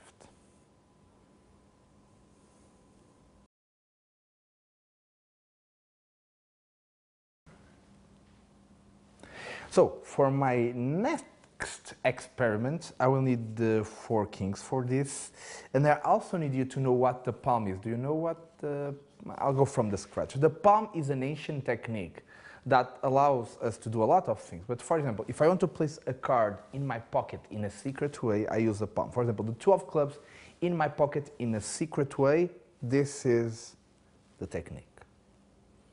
It's very old, but if I go, look, a rabbit, and very quickly go, Chana, and then take it out, not that bad. It's an old technique. But I have a better version of it. With the 4 kings, I'll place 1 king in the table, and I'll use, for example, the king of clubs for this watch. The king of clubs goes in invisible palm, which is much better, because every time I want to add cards, for example, when I'm playing cards and I want to add cards to the game, I just have to place the king there, and it appears, okay? I will have 2 more. For example, the king of diamonds will go puck, puck, puck, puck, puck, and will land on top of everything. Of course, it will start right next to the king of spades. Watch, the king of diamonds in my left-hand palm, transfer to the right, and here I have the king of diamonds. Of course, the last one, I cannot do. You know why? It's because if I want to add cards to my game, probably I should add the 4 aces. And we can check the deck and see that there are no more kings in the deck. You know why? Because the palm is an ancient technique that allows us to have 1, 2, 3, and 4 kings in the pocket. And that's, it's a secret.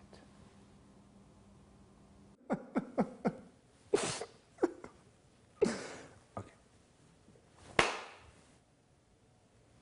So this is the explanation for my version of Open Travelers. You need a small setup for this. We need, on top of the deck, a low spotted card. Let's use, for example, the 2 of hearts. We need a red ace on the face of the deck, and for the deck, that's the setup. and it starts face down somewhere in the middle of the table. The kings and the remaining of the aces, they are placed in black, red king, then black, red, black ace, and then black and red king. Okay, that's the position. And I start by showing the kings using an Ascanio spread. Basically, the first finger takes the first card from the bottom, the second finger takes the second card from the bottom, and the thumb takes that card from the top.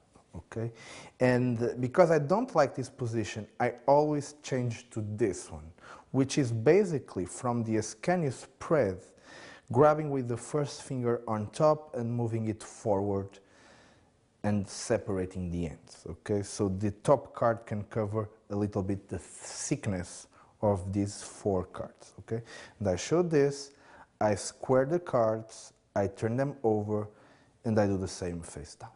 Okay, as I'm showing the cards in this way, I'm actually asking if the spectators know what the palm is. And it's clearly a question that normally people don't answer like yes, they always say no, which allows me to explain them what the palm is.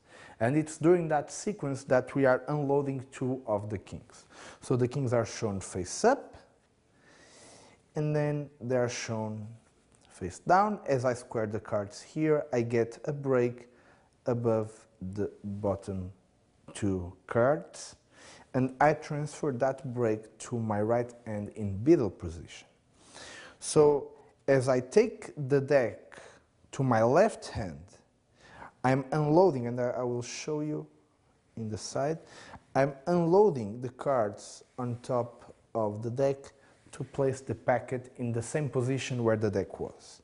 So from the front, the kings are here with the break, and this is what you see. Okay? So now I take the deck and I'm explaining what the palm is. I'll do a pinky count of 3 cards to do a triple lift. Basically, the thumb is on the edge of the deck and my left little finger pressing in the lower corner. Let's 1, 2, and 3 cards slide, and I get my finger there. Okay, so I can triple lift and show the 2 of hearts. And I need a 2 to have a good contrast from the kings, which is very important so that they don't get suspicious at this point that anything happened. Now I explain with what the palm is by doing a very, very poorly palm. I go like this. And it's very important at this point that they can clearly see the card here, because later on we'll be using the palm in reality, and it's nice that they think that a card cannot fit in your hand. Okay, so this is the thing, and I do the joke about, look, a rabbit, and just in a very direct way, I place these cards in my pocket, and I just take the face card out. So, by doing this, I've just placed the 2 kings in my pocket to be revealed later on the routine, okay? So I placed the 2 back on top of the deck, and I placed the deck to my left. Remember, here I still have 1 ace on the bottom. I grab the kings to continue the trick. At least this is what people think I'm doing. But I have 5 cards, 2 of them are kings and the other 3 are already aces, okay? And I do a count where I show that I still have the 4 kings by repeating the kings along the count. So I grab the packet in my right hand with fingers below and thumb on top. With my left thumb I take the top card, I turn it over and I show it. I turn it back, I take the next card, I turn both cards like this and I show 2 kings. Now I will do a kind of a Jordan switch when the Jordan count by placing these cards on top and with my right hand taking the bottom card back. So if these cards are squared in my left hand, I can still show 1 king here and then I turn this card over and it's a king, and I point to the place where the cards are going to be placed. I place the king back on top. Again, I do an Ascanio spread just to get the double out, and this double, in fact, it's already 2 of the aces. And I place this double in the table as I continue to the trick. Then I grab the top card on my left, which in fact is a king of hearts, but I miscall it for the same king, for the other king of the same color. So if in this case I see king of hearts, I will miscall it king of diamonds, okay? And I don't show it, I just go like this. So it's not actually showing what the king is. I say it's the king of diamonds, and now I do a 10th vanish, okay? Basically the cards are like this, held by the left thumb. With my right hand I approach to pick it up, and what is happening is that the card is dropping on top of the cards in the left hand, okay? And this is a very magical moment, but some people will get suspicious about this, about getting the card there. But that for me doesn't concern me, because what will happen next will be so strong that we'll just forget about this moment. So this is the moment. I show that it's an invisible palm, and I show the hand from both sides very clearly. I place the hand next to the double card in the table, and as I turn my hand, my right hand will briefly cover the double, but as soon as it covers and it touches the top card, it slides to the right. So in fact, it looks like this card was never covered and that the other card appears, okay? And when I first learned this trick, I didn't realize how powerful this moment is. And of course, in the original version, you can show the aces, but it's so powerful, this moment, that you don't have to show that those are 2 kings. In fact, I cannot show it because I already have 2 aces here. But it's so powerful that it's a great moment to start the routine from. Now I'll show that I still have 2 kings here by grabbing the cards in middle grip, with my left thumb taking the top card in the left hand. My right hand does a Stuart Gordon double lift, and my left hand turns the card, and I can show clearly I only have 2 cards. And I say that the king of spades will now begin the journey, will go from here, to this place. And as I drop the king in this place, in fact, I'm dropping a double card on top of everything. As you can see, the card sometimes gets a little bit and squared, so I always have my hands ready to square the card, all the cards, okay? So now I take the top card, apparently the king of spades, in fact is already the ace of spades.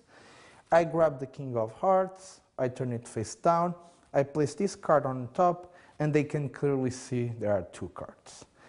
I square, I turn them over, and now I pretend I'm palming the card in my left hand, which for magicians is a very, very nice moment.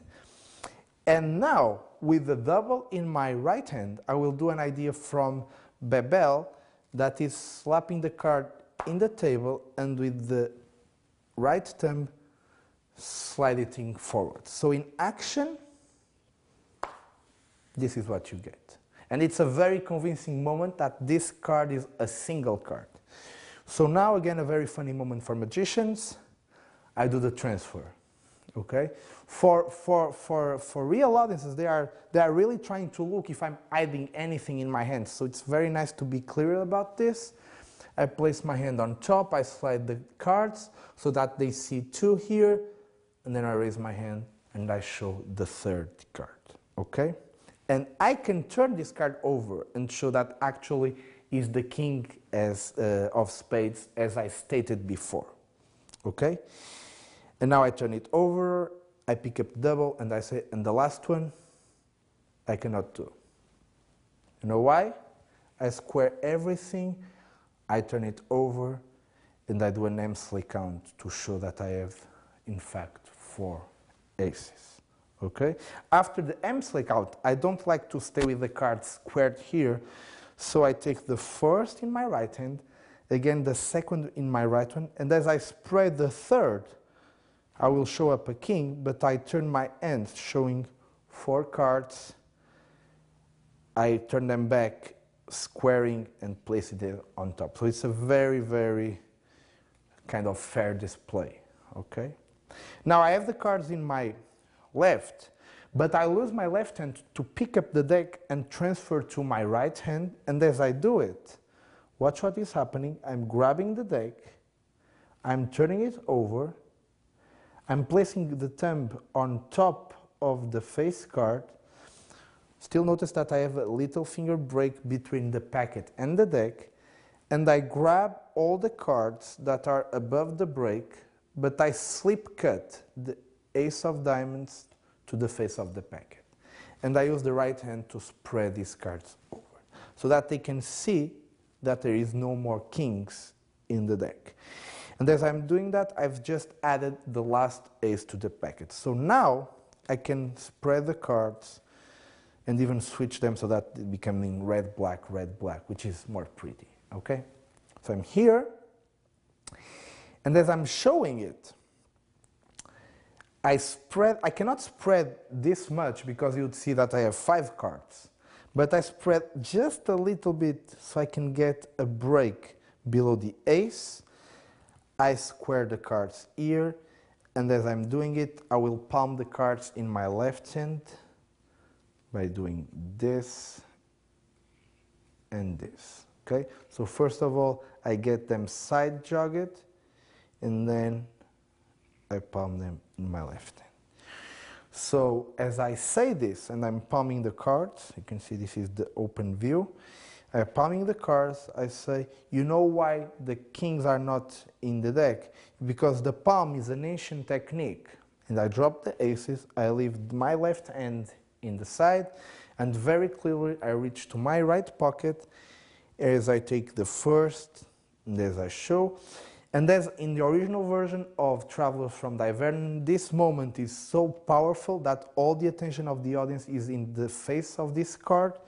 So I place my left hand in my pocket and I just take one, leaving another one behind. So now I have 2 kings. I show my 2 hands clearly empty. I get again one, that's another one, that's another one, and that's my version of Open Traveler. So in my version of the Open Travelers, I tried again to find a way of making the last vanish really amazing as the other ones are before. But I tried, and in the situations I normally work, I cannot get the card into my lap. So it's not a very practical solution, the lapping card. So I had to find a way of making the last card as important as the other ones, but without making it vanish. So what I did was making it into a final transformation of the 4 kings into the 4 aces, and then revealing that the kings are in my pocket. So to do the kings at my pockets in the end, again, I have to introduce that idea at the beginning of the trick, so that again you feel the everything as a whole.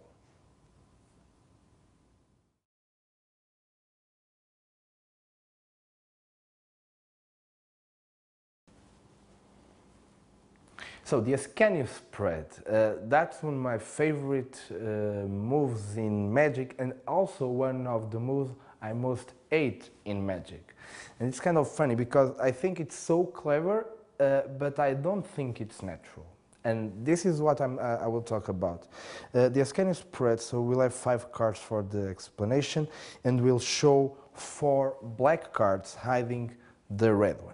Okay, so I grab the cards in Beetle grip.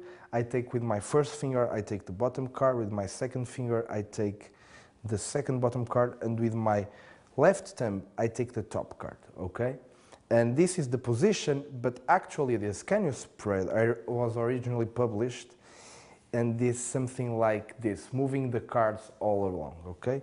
And this is a position I never felt comfortable with. I don't think it's a very natural position to have cards displayed. So my idea is to use cards, to use the display, sorry, as a passage point to another situation, okay? So most of the cases, after the Ascanio spread, what I do is with my first finger get the card here, the top card holding here, and I display the cards in this way, which I think it's a little bit more natural. Or when I'm handling the cards in my hands, the other idea, and this is original from Ascanio, is to grab this double in my left hand between the base of the thumb and the third finger, so that when the card is held here, it's a double, I can take all the other single cards and count, and it becomes much more natural. So in real action, it would be something like this, okay, which I think gets it more full. So using the Ascanio as a passage for another position, I think it's very important. The other idea is that because the double is held between in a beetle position, it's very easy to drop the card in the table without that being squared. So you can actually go from here and do a lot of the things like Ascanio that I like personally. To after the Ascanio spread, if I want to let the cards in the table, I want to let them kind of in the same motion. So after this position, and I don't stay a longer time here, I again transfer the top card here, and I cross my hands so that I get this display. And with the card in this display, I just let them drop in the table. So in action, it's something like this, which gives the cards a soldier, and of course, I'm always hiding the other card.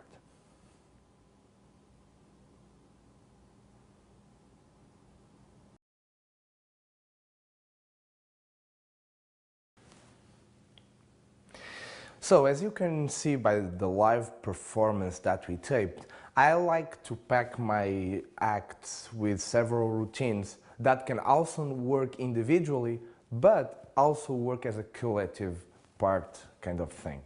So what I'm teaching you now will be something that you can perform right after the open travelers, getting apart from that the cards traveling for several pockets and the aces getting back to the wallet. So check this. Okay, so the setup for this part is quite big. You need a jacket to do the routine, and there is a small preparation in the jacket. The preparation is in the right side of the jacket. Here you can see that in my shoulder I have a small ring, and I've locked a thread, a very strong thread around it. And here I have the thread, and in the other part of the thread is a clip wrapped in paper, and I can put it something between in a moment, and it will grab. Okay, this is the important part, and because it's paper, the sound when I take it, it's a little bit less soundish, I think is the way you say it. Anyway, the length of the thread is very important, because as you can see, when I put the jacket on, here I'll get the thread more or less around my back pocket, a little bit above, and if I have a wallet grabbed in the thread, the wallet will not come down the jacket. Okay, you'll see in a moment how that will happen, but the wallet doesn't go down to a visible position when the thread is grabbing it. Okay, then we also need two similar wallets, and one is a normal wallet and the other one is not a normal wallet. Okay, you cannot see from this position, but this is the normal one, everything settled. And in the other wallet, what I've done is two things. One is in the zipper compartment, create a Balducci Fred Caps type of wallet where you can place a card here and it will go immediately to the zipper compartment. As you can see, this is very funny, okay? So, this is the first setup of this wallet. The other setup is that when the wallet is closed, if you hear, it has a magnet. So the wallet is closed and I can only open it if I press a little bit. If I do this, it's closed and I have to shake a lot to it to happen, okay? Also, it's very interesting to put some things in your wallet that are similar. You can see how I got here everything similar in my wallet so that everything matches. The normal wallet goes in the back pocket, and really goes in the back pocket, and the other wallet, it's closed, the zipper, and this part goes up, I close it, and just like this, I place it in my coat pocket. And there is one last setup for this routine, is to grab the wire behind your back, you can see here, and I place, as you can see, I'll put this part on the back of the wallet, and I place it like this, so that you can see here a little piece of thread that will go up to my shoulder, okay? This is the setup of the wallet part so that you can do after the open traveler's routine.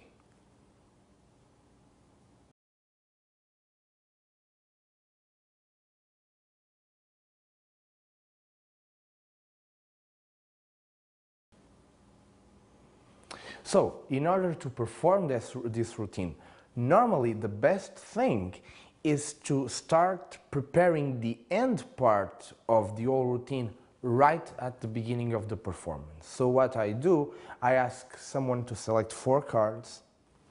It doesn't matter what cards they are. They will not be the signed cards at this point anyway. That's important, any 4 cards. And I also take my wallet, the real wallet, and ask them to examine the wallet. They can check that there is no extra cards. They can open the zipper compartment and check there is nothing inside. And when I end this, I place the 4 cards without showing the faces of these cards. It's very important. In the wallet, I close the zipper compartment very clearly and I put it away in my pocket again, saying we'll need this for later on the show. Okay, so we start the routine by preparing this right at the beginning. So, at the end of the open travel sequence, I will show you the position from where we go on to the traveling cards to several pockets and to the cards to wallet. Okay, so this is the sequence. We have these cards that we're playing with. The ace still is in the face, the red ace, it's there. And I already have 2 of the signed kings in my right pocket, okay? It's also very important that in the left pocket, I get an indifferent card. At this point, I will place a joker there for being, okay? So this is the position. I have the cards like this, so I can end by transforming the 4 kings into 4 aces by doing an Emsley count. Okay, this is the starting point for this. So again, I spread the cards. When I spread the 3rd card, keeping the double in my left hand, I also turn the ends, and then I turn them back as I squeeze the card there. So in fact, you never see that I've got kings in my hand. I grab the deck with my left hand and I transferred it to the right. At the same time, I place the thumb here. I'm getting a little finger break between the packet and the deck, and I do a slip cut of the ace to the face of the packet, and with my right hand I spread the card, showing that there are no more kings in the deck. I spread the top 3 cards, keeping a triple card in my left hand, and I like to switch the cards in this way so that the cards become in red, black, okay? And I say, and if here I have the aces, you can see that there are no more kings in the deck. You know why? I square the cards and I place them face down squared. It's very important to have the cards squared, because later I will place only one card at this position. And in this position, if you see it as a packet now, later it will cover the stolen cards from it. You'll understand what I'm saying in a moment. So what I do is very clearly taking one card from my left pocket, that's a joker. Then with my right hand I take another card from this pocket, which is in fact a king. And then I put this card here so that I can check my inside coat pocket. In fact, I'm not doing anything, but at this point I can check if this slide is still up. Okay, it's very important in a moment. I check if it's up. I transfer the cards to my right hand. I do the same in this side, and I say, yes, the 4-sign king, thank you. And in this relaxation moment, I pick the cards like this, which in fact I'm switching the joker for the king, okay? And I place these cards back in the pockets. So this is the only card in my left pocket, and this card goes into the pocket, and what I do is that I place it, so as you can see the king is like this and the joker goes like this, so that later on I never fail in taking out the right card, okay? So I place the joker there, okay? So now it's a funny moment, okay, I've seen the cards are here, I pick up the aces, I spread them out, and it's very important because this is the last time they will see the aces. I square, I turn them around, I grab the cards in middle grip, I take one, and then I do a scanner spread of 3 cards. So I basically take the bottom card of my right hand with the fingers, and the top takes the top card, okay? And I just go like this, and as I square the cards, what I actually am doing is palming the top 5 cards, okay? So I'm in this position, I square, I have a break below the top 5 cards, or above the bottom one, as you like to call, and I palm these cards here in my right hand. Again, I'm levering the cards like this, and with my little pinky and the base of the thumb, sorry, not the point, but the base of the thumb, I'm grabbing these 5 cards like this, and I'm palming them in my right hand. At the same time, I'm placing this card here like the whole packet. So you can see that now, in fact, I only have 1 king here. Okay, I place it with my right hand because it's so dirty right now that I can go like this if I want, but what I like is to use this hand to grab the point, my jacket, so that I can clearly go with my left hand to the pocket, take 1 card out, and that's the king. Okay, so this is the first king. I place it in the table.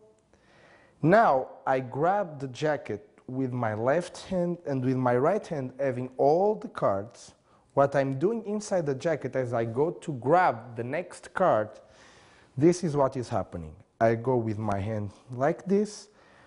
I transfer the cards to the points of my fingers, and I slide all the cards down, and I take the top card, that is the last king. So I go like this, and I take, and that's the king.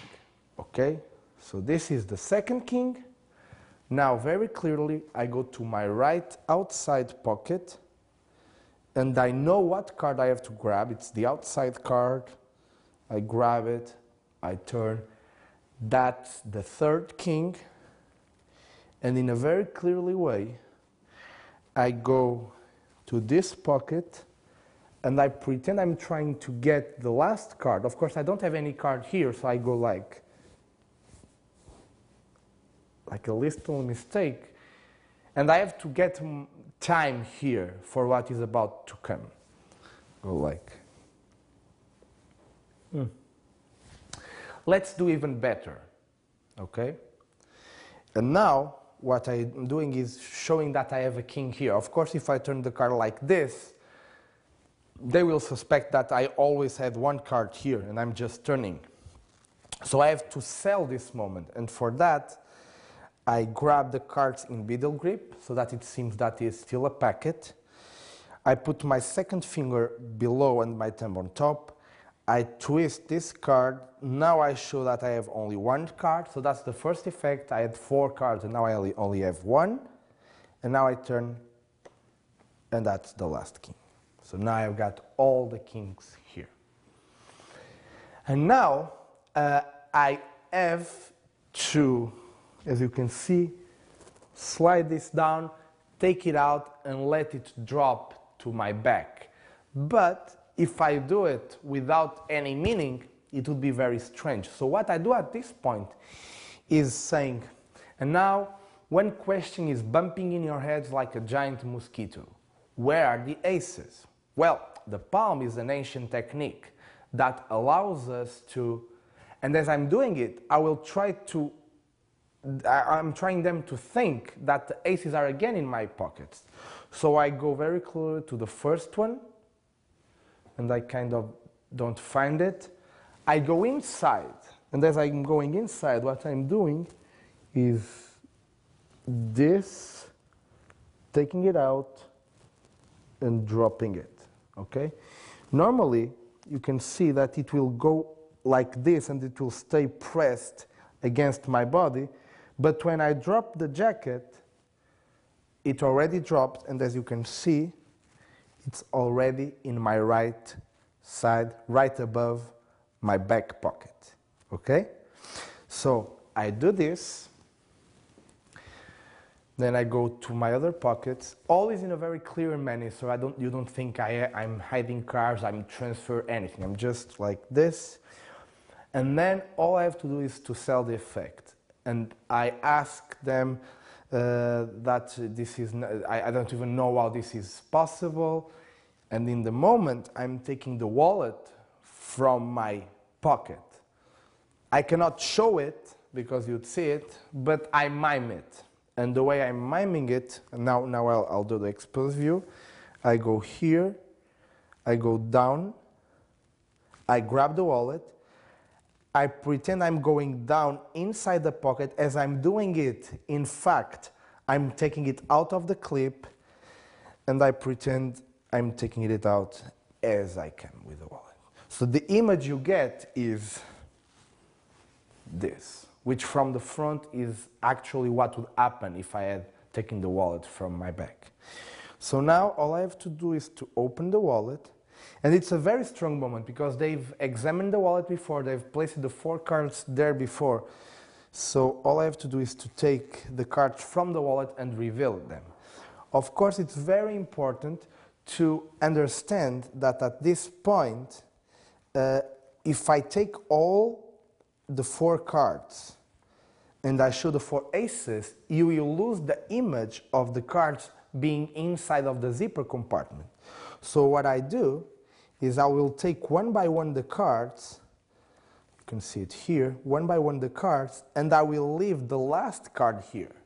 So when I reveal the 4 aces, I will reveal in this order, showing 1, 2, 3, and the 4th ace. It's the last one from the zipper compartment so that you get the final image of the cards getting out of the wallet. And this is my wallet finale for the travelers.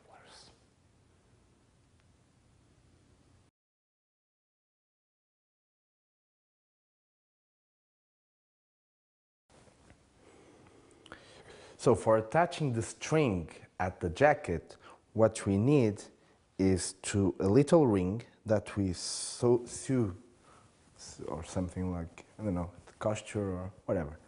You put it around the ring so it grabs in the jacket, and then you need a thread, a very thick thread that is very strong, that it's with a nut, not a nut, a knot, around the ring, okay? And you get all the string, okay?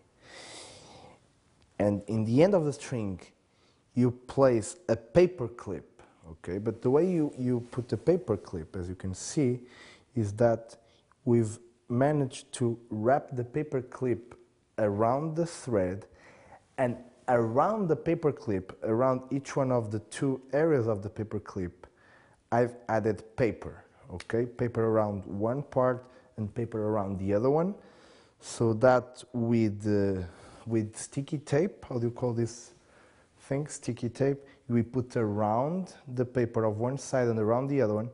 You see that here I can grab my finger and I can easily let it go. But when it grabs, it really grabs, and when it slides, it doesn't do that much noise, and that's the important part for this, okay? And it's also important, the length of the string from my shoulder here, as I put it on, you can see that the end part of the string is around, let me grab it, okay, yes, it's around, when it's all down, it's around the top of my back pocket, okay? And that's more or less the strength of the length of the string, that's what I want to say. The length of the string for me is in the back pocket here, okay?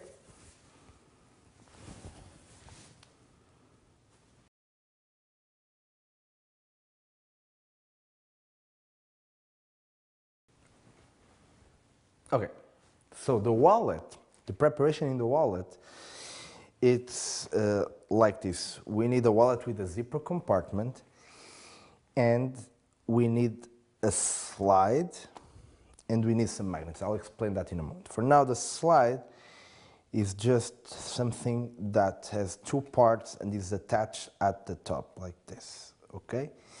This part will have to go inside of the zipper compartment. That's exactly why the zipper compartment, if we check, is cut here. So that if I open like this, you can see that my finger can go inside, okay?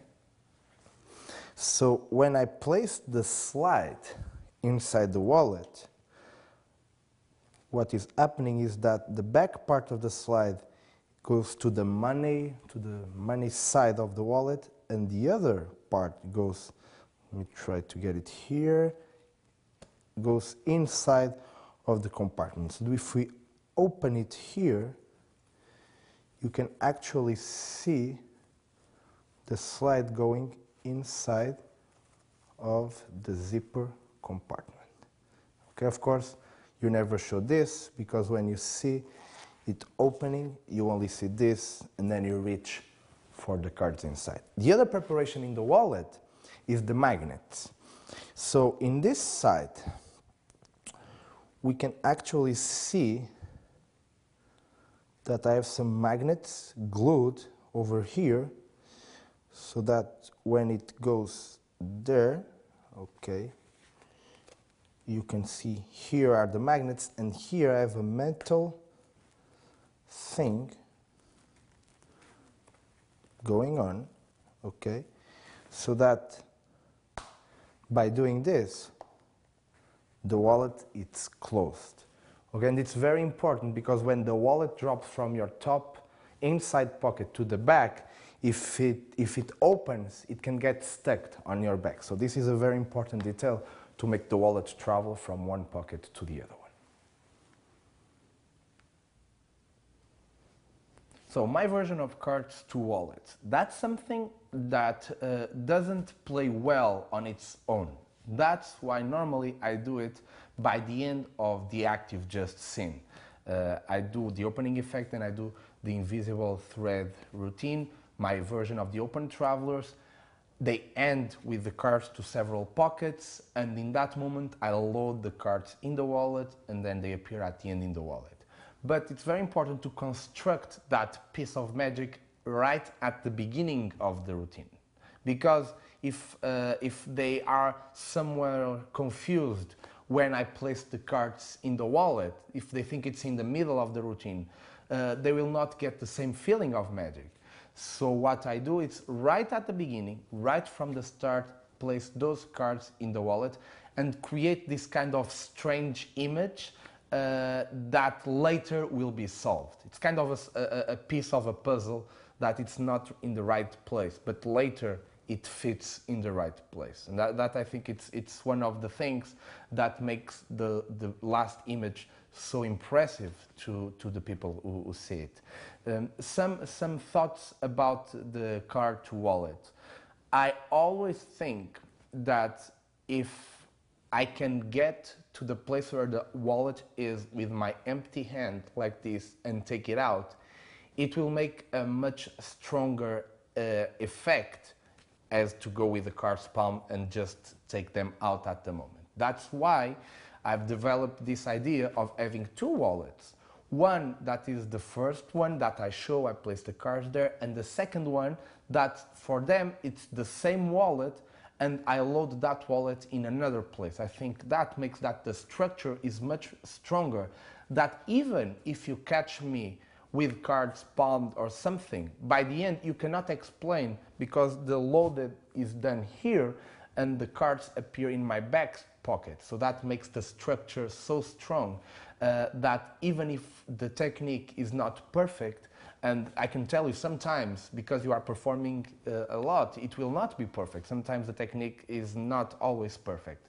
But the structure always can cover the technique, the absence of the 100% perfection in technique.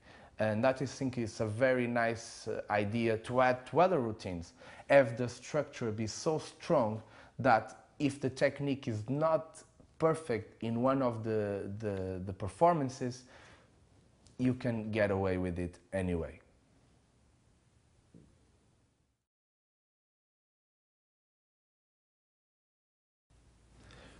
So the best advice I can give to someone is the best advice that anyone gave to me. And this was what they told me. They told me, you suck. And I know it's very strong to hear this, but it's actually a little bit of truth, because everything has room for improvement, and every time you can be better than what you are at the moment, and there is no limit for perfection.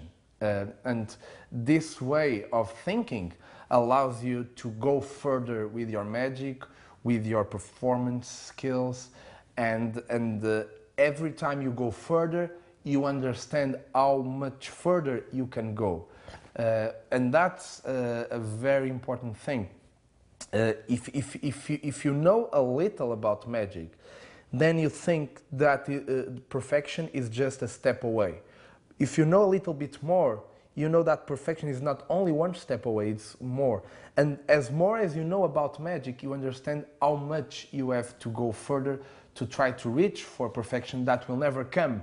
But the goal is try to be each time better than the time before.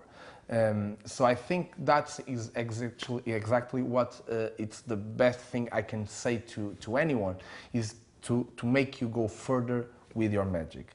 And growing up with such wonderful magicians as I grew up with, seeing the performances and the lectures and reading the books of these people that really think about magic, I always say that when I see a good magician, I see that they really like what they are doing.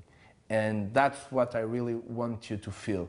When you perform, I would like you to give that thing to the audience. Tell them how much you like magic and show them by your performance that you really like what you are doing. and you'll be rewarded by that, I can tell you.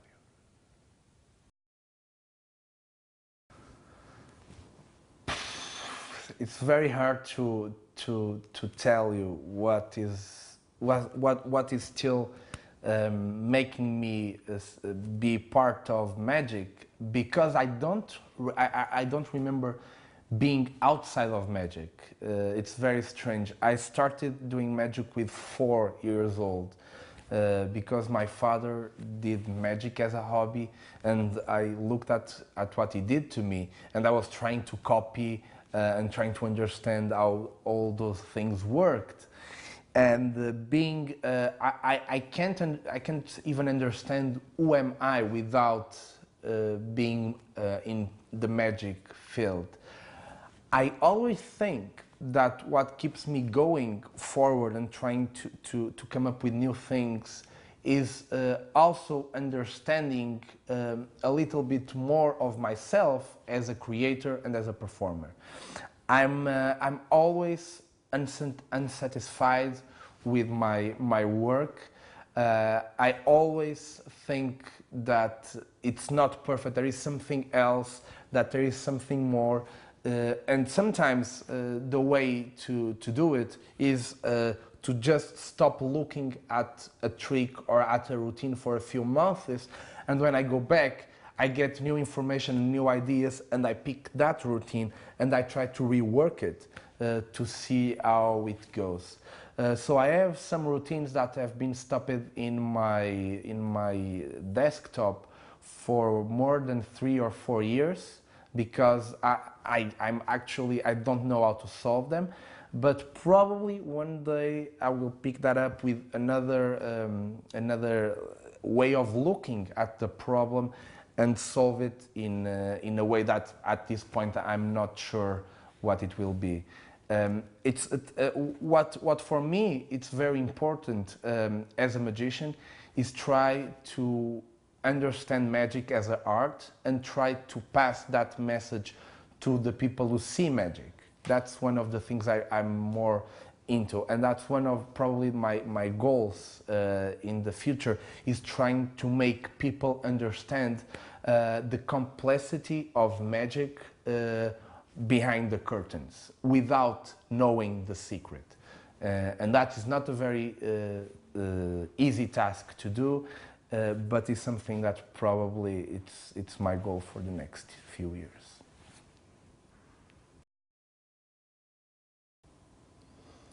Rehearsing magic, the way I try to do it, now I'm a professional, and what happens is that many people think that I have like a schedule to rehearse things every day, and that's not true. Not that I'm lazy or something. It's not about that, but it's about, I don't feel that rehearsing an amount of hours a day is actually necessary.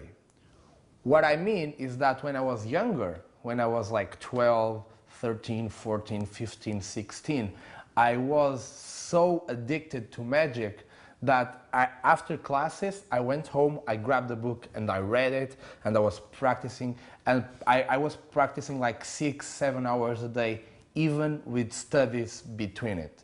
And that I think was a very important phase of doing that almost every single day, practicing, always having cards in my hand, and that was a very important phase because that's where I read a lot of books. I understand how my hands move, how they approach the deck, how it can be more subtle, how it can be more beautiful, and that is very, very important.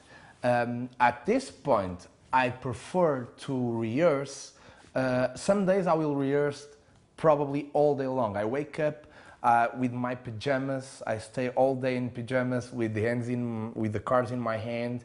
And when I look up to the clock, it's like 7 o'clock in the afternoon, and I even didn't get lunch. So sometimes it's like that. And because I'm trying to figure out something new, something different, I'm thinking a lot of things as I'm handling the cards. But some days there is, I don't feel that I should be handling the cards, probably because I'm more thinking about other things like the pattern or like the staging of tricks. So I think rehearsing, it's really important when you really want to do it, because that's the moment where you get focused in one thing. If there are some days that you don't feel like it, just let it go see a movie, hang out with your friends, and there is no problem in 1 day or 2 days not pick up a deck of cards. But don't forget to really go into the technical part and try to understand how your fingers move, how you can handle the cards, how you can grab everything. And as subtle as you can be and as soft as your touch can be in the cards, that will make your magic better, because it seems that you are not doing anything tricky. If you see someone having a very hard time handling cards, you can understand that is not very skilled. You also understand when something tricky is being done. So every time you try to handle cards, try to be as soft as you can.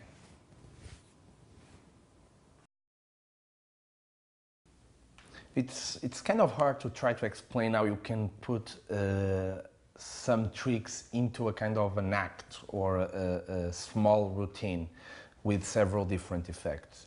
Normally, I like to go from the last effect I want to create to the first effect I want to create.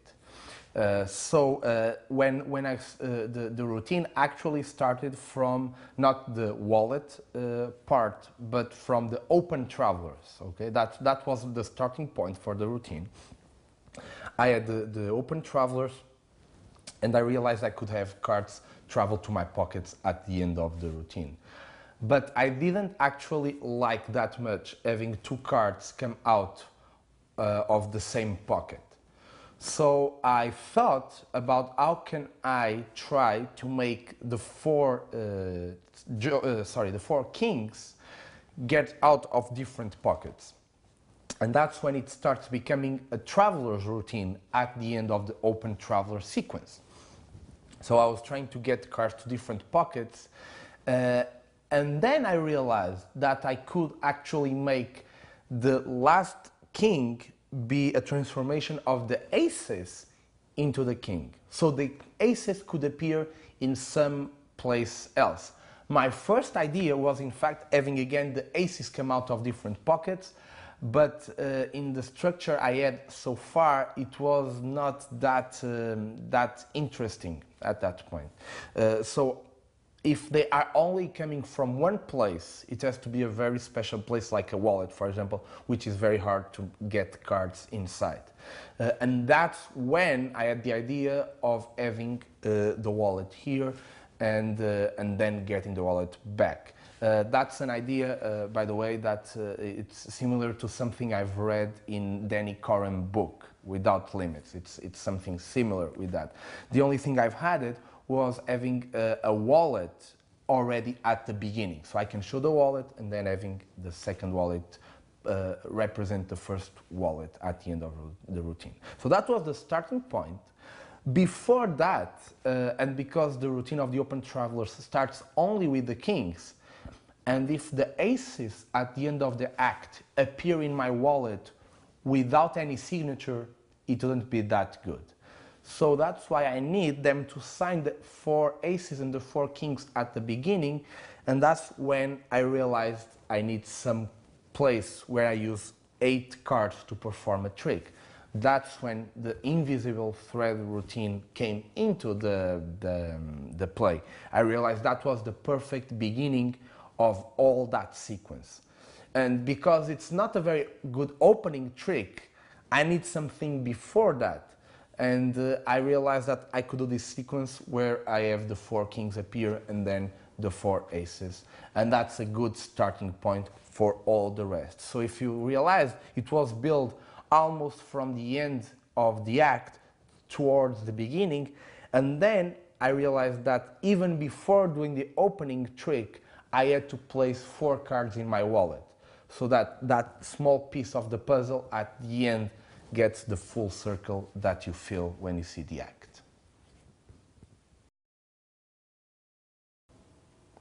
I love card magic, and that's my favorite thing in magic is card magic. I do other things, but I always feel that a deck of cards is an object with endless possibilities.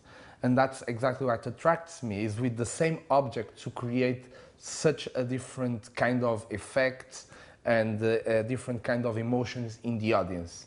When I was growing up, I was very luckily living in Portugal. That's where I'm from Portugal. But Portugal is right next to Spain. And in Spain, they have a very strong culture about card magic and how to think about it, how to understand it. And names like Juan Tamariz or Arturo Diaz-Canio or Pepe Carol or Miguel Gomez were people that I grew up with, seeing them shows, their lectures, their videos, their TV appearances, and reading their articles and books. And those were my strong influences from the beginning of my career, when I started to understand what is magic all about.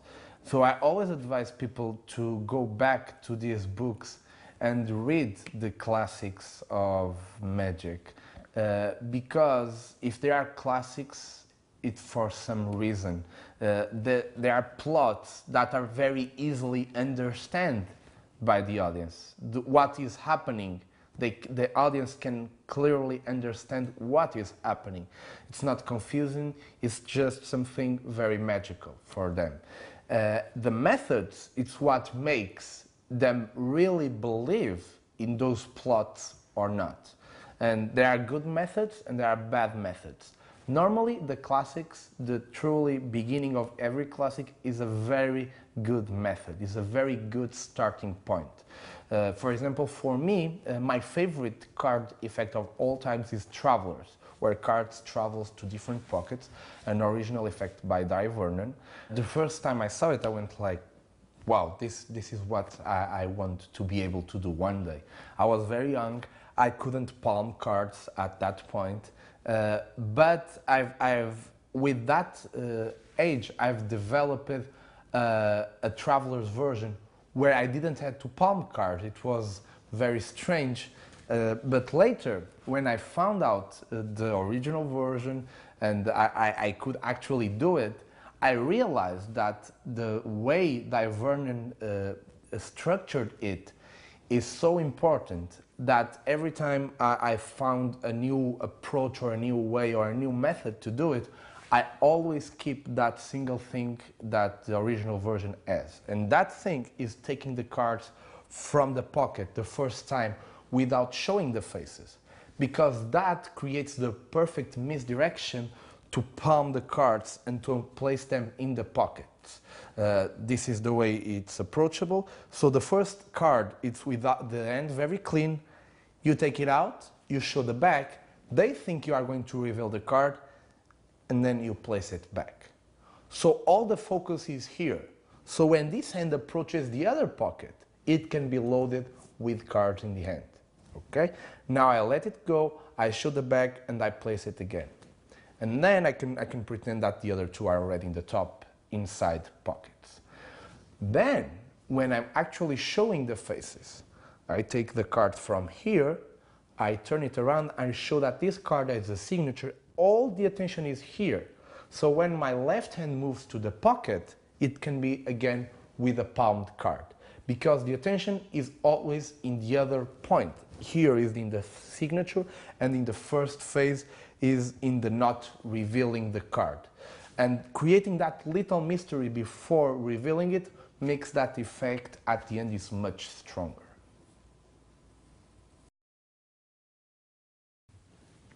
So I studied theater for 4 years in university, and I was, and I still am a very shy person.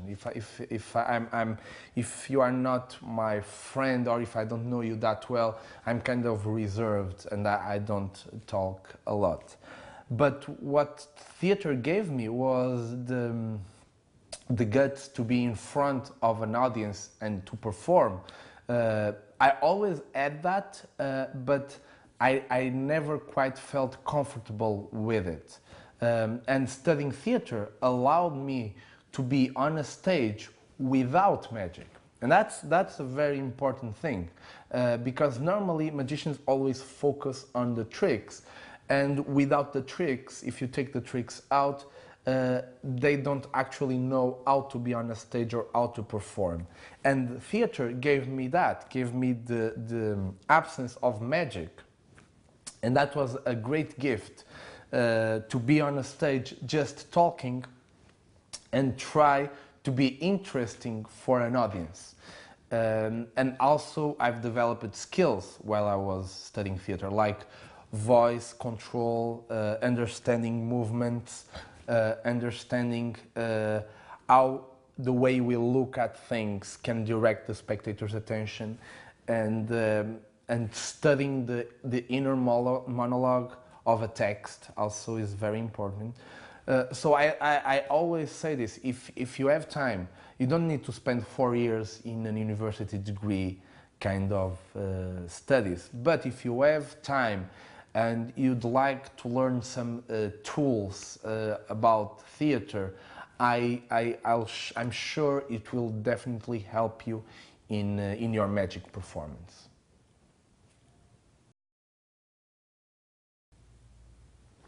I'm a big fan of the classics of magic, of the classes of card magic. And over the years, I've tried to research and to study how other magicians approached these classics of magic. And I always go back almost to the original versions to be the best versions published. It's kind of funny. Most of the original versions are actually the best versions of the same plot.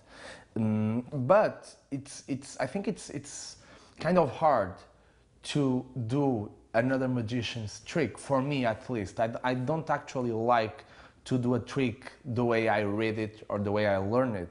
I like to give my personal touch, or to give my personal my personality into the trick, and to solve the problems that for me the trick has. Because as a performer, I get some difficulties that the original creator didn't have when he performed the trick. So it's fighting those little things that made me create my own versions of these tricks.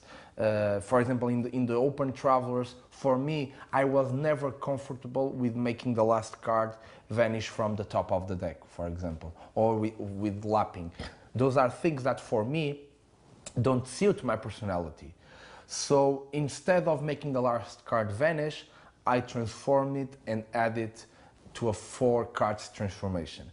And that's when it came out of my mind, was with fighting the problems that I couldn't solve in a performance mode. And I encourage everyone to study these versions and the original versions and other versions, and try to come up with their own way of approaching the plots, because I think that when you can perform something that has your little personal touch, it makes you feel happier when performing it. Performing magic, that's probably the hardest part of being a magician, because it's taking the things that we've rehearsed on our own or with some friends and put it up to an audience that some of them paid a ticket or paid something to see you and to see your act. And it's kind of a testing point for the creators, which means that sometimes, and I've come up with this over the years, I create something and when I test it in a performance mode, I don't know why, but it doesn't get the reaction I think it should get. And also the reverse. Sometimes I create something and I'm not actually sure. I think that it's not going to work. But when I test it, it works. And normally the audience is actually the best way to understand if your routines are worth performing or not. So over the years, I've come up with the feeling that actually is the audience that knows what is working or not. I've seen so many things over the years that I think that will never work in front of an audience, and they work. And also the reverse, things that I think are going to work, and when the audience see them, they just react as it was nothing special. Saying this, I want to encourage you to, in the same process, always try to rehearse a lot at home. Always try to think about every single detail of the routine. Because in the performing mode, if you have everything thought of, even if it doesn't work the first time as you'd like to work, you can go back and just change small things and test it again. The other way, it's more harder. It means if you just do something without a lot of thinking and it doesn't work, you cannot go back and figure out what is missing or what you have to take out of your act. So always try to rehearse as much as you can, to think about everything, the pattern, the staging, the positioning of the objects in the table, the way you handle the cars, the way the spectators will handle the cars, where are the spectators that are going to help you during each one of the routines. For example, in every time I get a double in the table, and in the Open Travels is especially one moment where people actually look a lot to that card to understand if it's a single card. It's always good to understand what the spectators are going to look for and try to make them look where you want them to look. That's what we usually call as misdirection. It's trying to direct the spectator's attention to where we want. And that's much more easier with the staging, with the movements of the magician, with the pattern. And if you think those things before, when you test them in front of an audience, you can understand what is working and what is missing, and go over, rewrite the trick, test it again until you get a satisfaction feeling.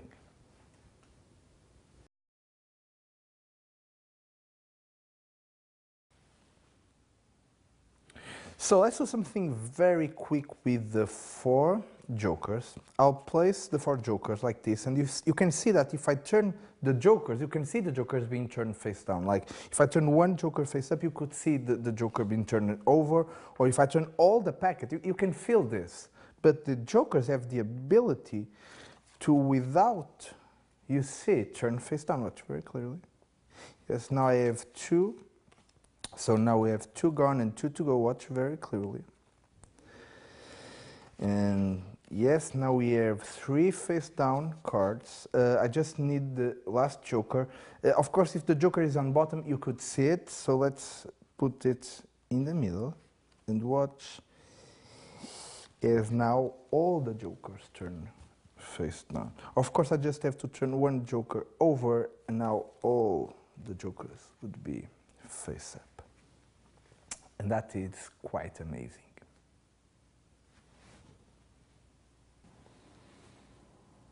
Okay, so for the next trick, we need 5 cards. We need the 4 jokers with red backs.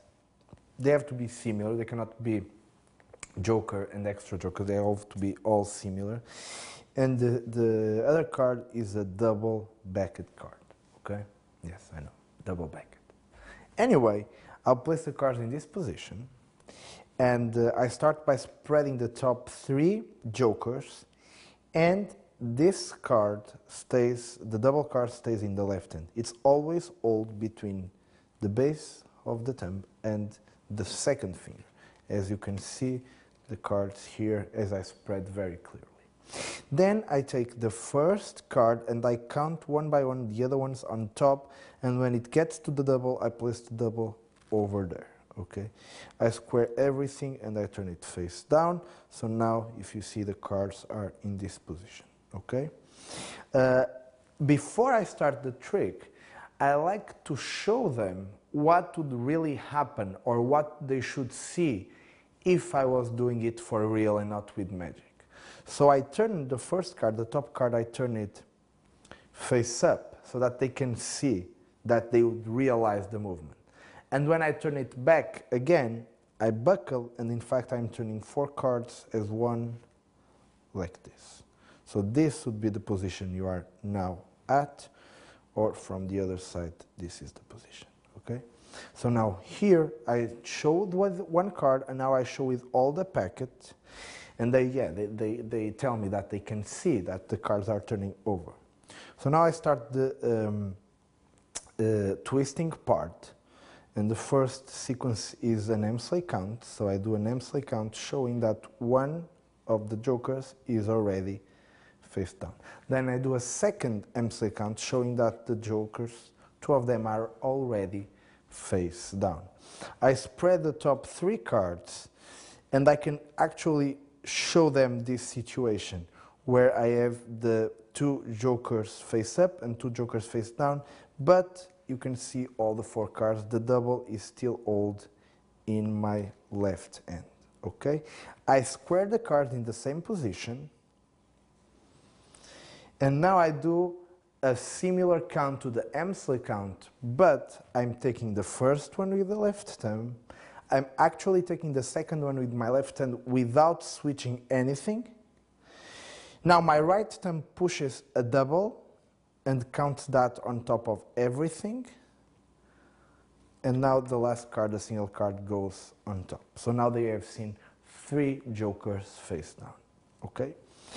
I do an Ascanio spread just to get hold of the double. And when I'm here, I switch the grip so that from this position where I'm holding the double with the thumb and the second finger, I switch the second finger for the first finger, and I hold the other part of the finger with the third of the thumb. I hold the other part of the double with the fourth finger.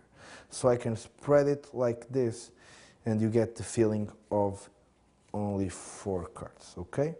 So I show the last card, and I explain that if it's on the bottom, you can think that I turn it over. I take that card to the 3rd position, so that is being in position to Emsley count. If we see, here I have already the other joker hidden. I square, and I Emsley count. As I'm Emsley counting the cards, after the switch, the last 2 cards, I get a break below them.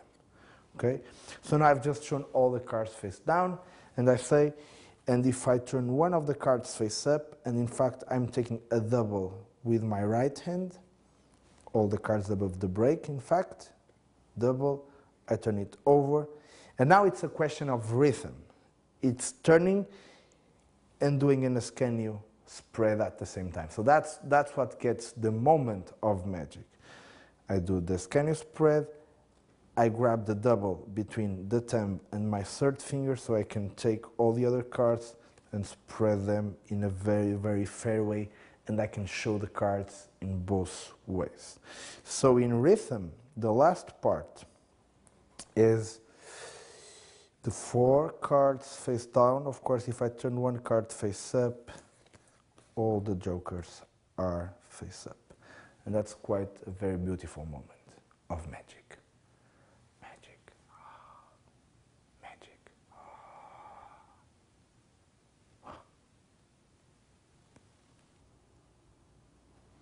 Twisting the jokers was something I've developed to a beginning of an act, and it allows me to start by showing a very pretty handling of the cards and a very loose handling of the cards. As the same moment, I'm actually preparing the spectators for what is going next, okay? In the moment I'm performing the trick, you can see that most of the times I can actually spread all the cards and I can show the cards in the position that they think they are. And that for me, it's a very convincing way of starting a routine. Also, the secret turning of the card, because I'm using a double-backed card, becomes so clean that at the end nobody has any doubt that the cards have their own power.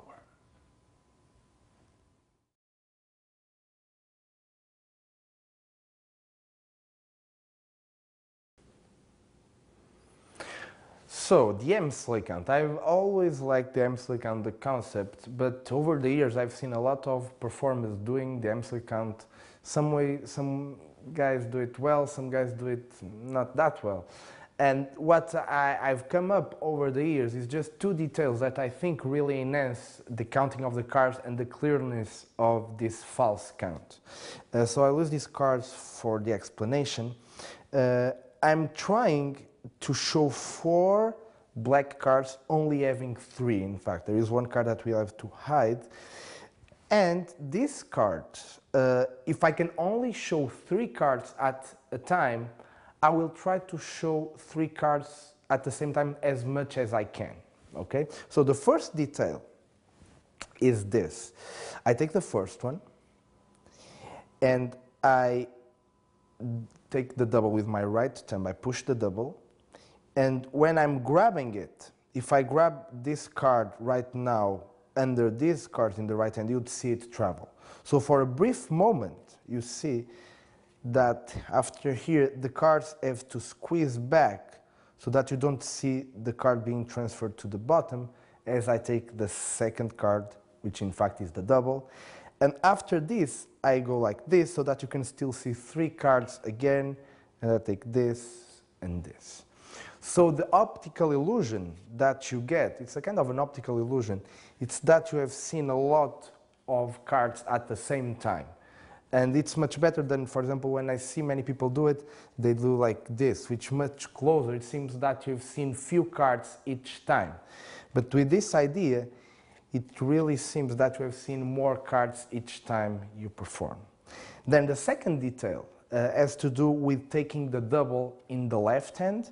When the cards are in this position, normally the first one it's taken in the left hand, but the second one, as we do the switch, it's kind of stacked because it's a double. So we grab the double and we immediately move for the third and fourth.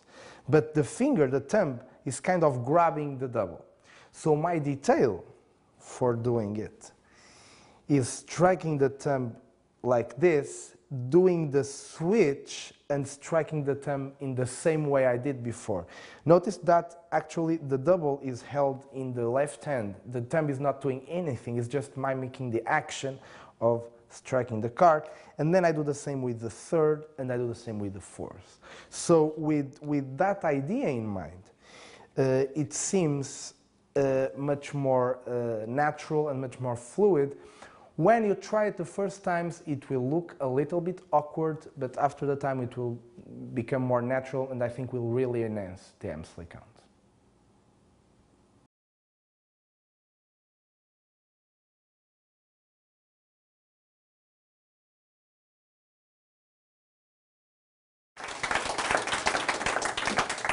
Hello, everyone. Hello.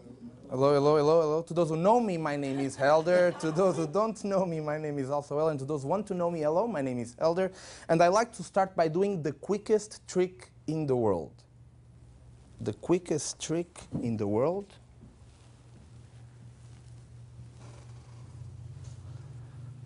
Ta-da! Thank you for the silence. Probably the second quickest trick in the world. Using the 4 aces, I'll place the black aces in the table and the red aces in the glass. And now watch, the second quickest trick in the world. All I have to do is this, and here I've got the black ones, and in the table, the red ones.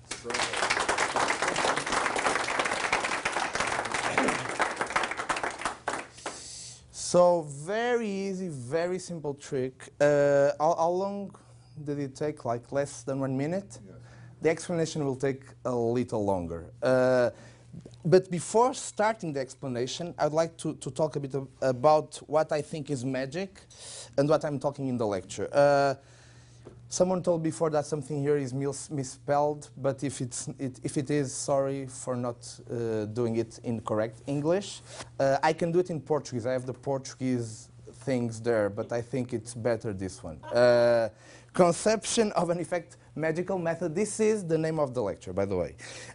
In magic, I've learned from another person that when you see a magic effect, you just receive a part of the information. The other part, the part that is behind the curtains, it's a lot longer.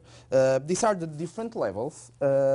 We get the intellectual effect and the emotional effect. That's what people receive when they see a magic trick. For example, in this case, you'd see the intellectual effect would be the realization that the two red aces transpose with the two black aces. The emotional effect that is just witnessed one of the world's quickest tricks. Okay, that would be the two things. The history of the effect.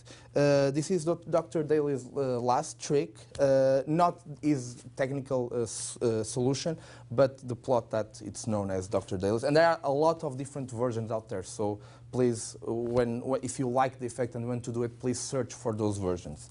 Also, the communication. How I pick up this effect and how I put it towards the audience. How I communicate this effect towards the audience. The psychology, that's it. Thank you very much. Psychology. What I want you to remember and how I want you to forget things. How can I manage that? Okay, those very important. Staging. What props do I use, where I place the props, how I move the props around the mat, and the method. So the method is just a very small part of the global thing, okay? By the way, this is an idea from Roberto Giobis. It's called the magic iceberg, okay? And the method is just a small part of the thing. And I want to start by showing this trick exactly because I think the method for this trick is very stupid. It's true. It's mine, I don't blame, but it's stupid. All the rest that is in circle of the method is what makes the effect really interesting. I'll show you the method, and I'll talk a little bit about the other things, okay? So for this effect we need 5 cards. We need 2 aces of hearts, an ace of diamonds, an ace of spades, and the ace of clubs is a double facer, ace of clubs, ace of diamonds, okay? The setup is ace of spades, ace of clubs with ace of diamonds on the back, ace of hearts, ace of diamonds, and ace of hearts. Okay, this is the setup. The method is easy. I start by doing an Ascanio spread. I'm not going over the technical details of the routine. If you don't know some of these things, probably in the intermission we can go over that part. But the idea is that I take the 2 bottom cards with the left hand, and with the left hand I take the top card. This is the natural position. I don't like to stay a long time here because I don't feel it is natural. So normally after doing this, with my indicator, my right index finger, I place it on top of the ace of spades and I split the cards in reds and blacks. And I can show back and front. I'm not trying to tell you that the cards have faces and they have backs, because people know that. Okay? But it's a casual action of showing that the cards are here. I square the cards, I take one, I buckle the bottom card, and I turn all the cards above the bottom card, and I place the top 2 cards in the table. And they look like the black ones, but they are already 2 red aces. Okay? And now, without any reason, I take 1 card from the bottom and I place it on top. Okay? And I have no reason to do this. But if I don't do this, the trick doesn't work. Okay? So I have to cover this later. Remember this, I'll talk about this later. For now, it's just taking 1 card from the bottom and placing it on top. I place in the glass, and all I have to do when I pass the handkerchief on the glass is turn in the, okay? There are 2 options here, and 2 things that you cannot do. Okay? The first thing you cannot do is this one. The second thing is this one. But it's not very hard to coordinate the actions, so you get this moment, okay? Then I take the front ace to show the other ace on the face. I turn the two in the table. They are the red ones, and the trick is over, okay? This is the method. It's not very interesting. The remaining part, for me, is what makes this trick worth doing. So I'll go over the trick again, talking about the other things, the things that make magic look better. The ace of spades, ace of clubs with the ace of diamonds, ace of hearts, ace of diamonds, and ace of hearts, all of this in the glass with the handkerchief on top. And I normally use this as an opening effect. So the first thing I do when I come on the stage is to place the glass with the handkerchief on top in the center of the table. So without saying anything, I've just created a point of interest. There is something beneath the cloth in the center of the table from the beginning, okay? And humans are curious. So if it's in the center of the table, they will pay attention. And it's under a cloth. So many of you want to peek and to know what is under the cloth, okay? And just that little thing makes you start paying attention to me, okay? Second thing, I never go behind the table because I think the table is like a barrier between me and the audience. So I always go in front of the table and I start the communication procedure without any barriers. So I start by saying hello to those who know me, my name is Helder, to those who don't know me. And I try to get your attention so I can perform magic. Because there is something that we don't realize, but without people's attention, there is no magic. If I have my hand here and you all look to the wall, when you look back, I have a coin, this is not magic. I can be very quick. I can just go like this and pick up a coin. You don't know. To see magic, you have to be looking at it. So I have to grab your attention in order to do magic. So I do this by saying, I'm going to do the quickest trick in the world. And by this thing, you know two things. The first is that is the quickest trick in the world. So how long can it last? It's not going that long. So you pay attention. And it's the quickest trick in the world. And don't ask me why, but people like the world concept. So they pay attention. So with your attention, I bring the attention to the table to introduce the magic, which I think it's much more nicer than trying to put the magic right away. Before I grab the attention, then I invite you to see the magic. And now I'm not doing the quickest trick in the world. I'm doing the stupidest joke in the world. Ta-da! And it's stupid, I know. But it's also very important because at this point I've introduced two things. First of all, I've introduced the handkerchief. Later on, when I use the handkerchief to perform the effect, if you think there is no reason to have an handkerchief at that point in the routine, okay? You can have the handkerchief in the pocket, take it out and do the transformation, but there is no reason to have an handkerchief at that point. But by doing this joke at this point, there is a logical use of the handkerchief. So later on, when I use the handkerchief, you'll not question why I'm using the handkerchief. Okay? So I do this. The second thing is that by doing this joke, I've lowered your expectations. So everything that I do from now on, it's better than this. Okay? It's a kind of a contrast thing. So I grab the glass, I move it to the left, I turn the cards face up, and now, and only now, I start the method. So there are a lot of things going on before the method. I do the Ascanio spread. I can show the cards like this. I square. A little tip. I pick up the card, I buckle, I turn everything above the bottom card, and I deal the cards in the table. But if I do it like this, it's strange. We are not used to think like a layman, but if I want to pick up the black aces and place them face down in the table, this would be the normal action. Okay? And I can't do that. You can see it's not good. So I have to get a reason to leave the cards here for a moment. And the thing I do is I I free my right hand to point to the place where the black aces are staying. So it's a little detail, but it's much better. See, the black aces will stay in the table, and that's the smallest detail, but really enhances the switch here. Not enhances, it covers the switch here, okay? Now, here I have already the red aces. It comes to the moment of the routine where I have to take one card from the bottom and place it on top without any reason, and I will do it. But I will break that action in two different things. First of all, I show the red aces.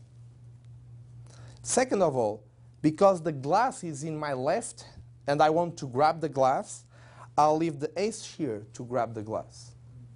So instead of one action, there are two actions, but it looks more natural. I put everything in the glass, and now all I have to do is with the handkerchief, go in front of the glass, and make the transformation, okay? But the trick doesn't stop here. Apparently, this is the moment where it happens, but there are more things going on. First of all, some spectators will go with the handkerchief and will try to understand if there is something inside of the handkerchief that's brought off. And it's not. We know it's not. I can stop the trick here and go, do you mind, examine? But this moment will lose all its power, and it will go boop, boop, boop, boop, boop, boop, boop, and no one will care about these cards. Okay? So what I do, I want to show the handkerchief is empty, but I cannot lose any time. So I do the transformation, I leave the glass here, and I throw the handkerchief from hand to hand. It's not that long, but it's just a very casual action. By the way it moves, you can feel that it's empty. Later on, I will close this door completely. For now, it's just a tip, just an idea. Okay? I take the ace. I can show the two black aces. I can throw this card in the air, showing that it's a single card, because the double is in the glass. Such a nice detail. Here are the black ones. I show the cards in the table. Those are the red ones. And some of the spectators will come back to the handkerchief. So when people start clapping, I just go in front very clearly, and I fold the handkerchief. And if I want at this point, I can give the handkerchief to someone. Of course, life is very expensive, so don't have to give handkerchiefs away. It's stupid. So this is it. Okay?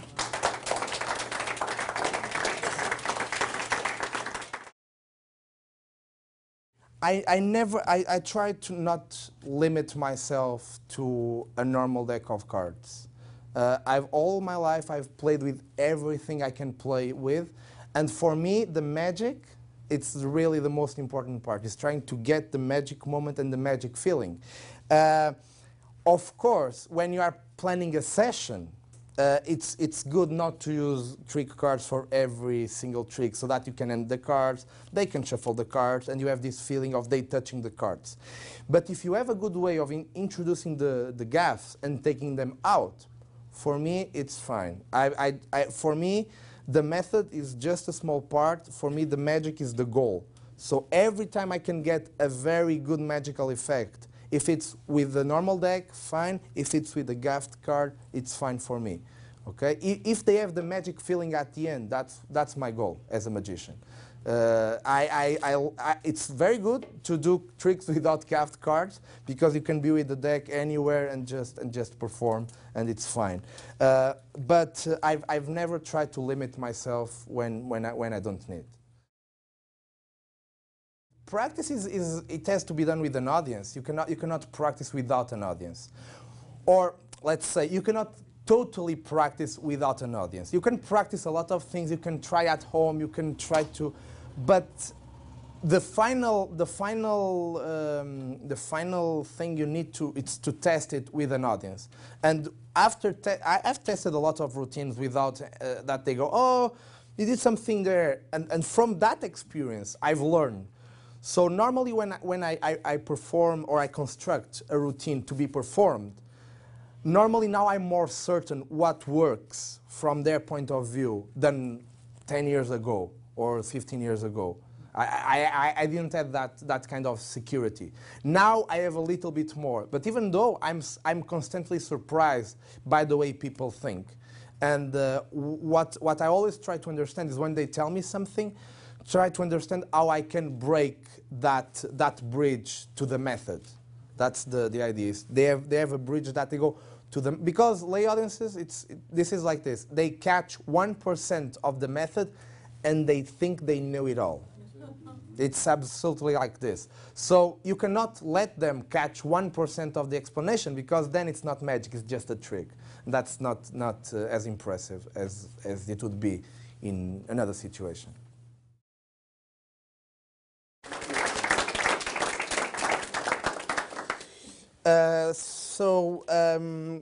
By now you already understood a little bit what is my kind of work or what I do. I'll tell you a little bit myself and how I was raised, okay? I was educated in a very, very logical, strict way, okay? My father was an engineer. My mother was my mother. And they always taught me to be very logical and rational about everything. So when I was into magic, I always had this doubt about magic is being against the logic. But I found out that at the same time it's so logical that some tricks are kind of scientific experiments, okay? And I'll do a scientific experiments with cards for you. I have two glasses. They will represent like the test tubes, okay, in a scientific experiment. I have the marker, so I can point out the results of the experiment, and I have a deck of cards that will represent a deck of cards. And for this experiment, we don't need all the deck, we just need 10 cards, exactly 10 cards, precisely 10 cards. 1, 2, 3, 4, 5, 6, 7, 8, 9, 10. Just for you. I will count them back. In fact, you can count all together. 1, 2, 3, 4, 5, 6, 7, 8, 9, 10. Fair? Fair. Okay? And from the remaining of the deck, I'm going to ask... No, in fact, let's do it different. Let's leave the deck here like if it was a deck of cards beneath a glass with 10 cards. My scientific procedure doesn't allow me to do metaphors at this point. And I'll use a red deck. And from the red deck, I'm not going to need all the deck. I'm just going to need... Very good. In fact, we can count all together. 1, 2, 3, 4, 5, 6, 7, 8, 9, 10. And I will ask some you... In fact, you can help me. What's your name? Jim. Jim? Yes. Jim, please take those cards, shuffle those cards. If you want to show the cards to everyone, go ahead. Whenever you want, Jim, if you want, you can count the cards. Okay. He's counting. He doesn't trust me. Okay, it's okay. And whenever you want, Jim, take out one of those cards. And I'd like you, Jim, to sign that card in the face, okay? You can give me the remaining of the cards. So here, in fact, can you help me? Sure. So here we should have how many cards? 10. 9, yes. You are drunk, okay. You can count them. It's fine if you. Okay, it doesn't trust me. It's okay. It's fine. It's fine. And take one card out from those. Can you give me the remaining of the packet? And can I give you the deck? Please sign that card out. And Jim, show the card to everyone. I don't want to see it. And what's your name? Sorry. What's your name? Brandon. Brandon, show the card to everyone after you sign it. I don't want to see it. Okay? Brandon, can you give me the card, please? I didn't want to see it. Okay, thank you. And this. Okay, at least, Jim, there is one card that I don't know the identity, right? Okay. No. No, it's not important. The important part is you never signed me another card before, right? That's right. Neither you, Brandon. I'll leave. First card here, your card, somewhere in the middle of the packet. Okay? And in fact, we can even shuffle the cards a little bit so that cards are even further lost. And I'll leave the cards there. And the remaining of the red deck, I'm not going to need. So now watch. I will, in fact, let Jim, can you come here for a moment, and Brandon, can you come here for a moment? Applause for them. Thank you. Jim, please go up and go a little bit further. And Jim, please go up and go a little bit further. Can you give me the pen? This is the idea. I'm trying to take out cards from this place and place them there. Of course, if I'm doing like this, it's not funny. In fact, it's stupid because the cards are not even signed. Trying to do, sorry, like this. Is this your signature? Might be. I don't know. Like, it's your signature? It's hard to tell. It's signed, I can tell. This is signed. Let's try. Book. Tell me one thing. Be honest with everyone. Did you felt it or no? I didn't feel it. No. You know why? Because it was very well done. I'll do it again. Your signature? Yes. Oh, this is your. So the other one was. Oh, no, it's okay. Now it's your. Now you can see it's not your signature. Okay. Book. Did you felt it? I think I felt that. You felt that. Okay. It was not that bad too. If this happened, how many cards should we have here?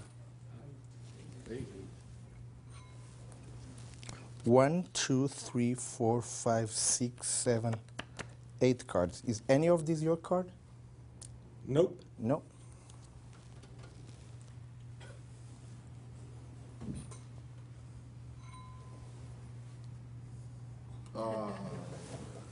One, 2, 3, 4, 5, 6, 7, 8, 9, 10, 11, 12. Don't take your eyes out of these cards. Brendan, what was your card? And your? 4 clubs. The 4 of clubs and the 4 of diamonds. The signed card. Thank you very much.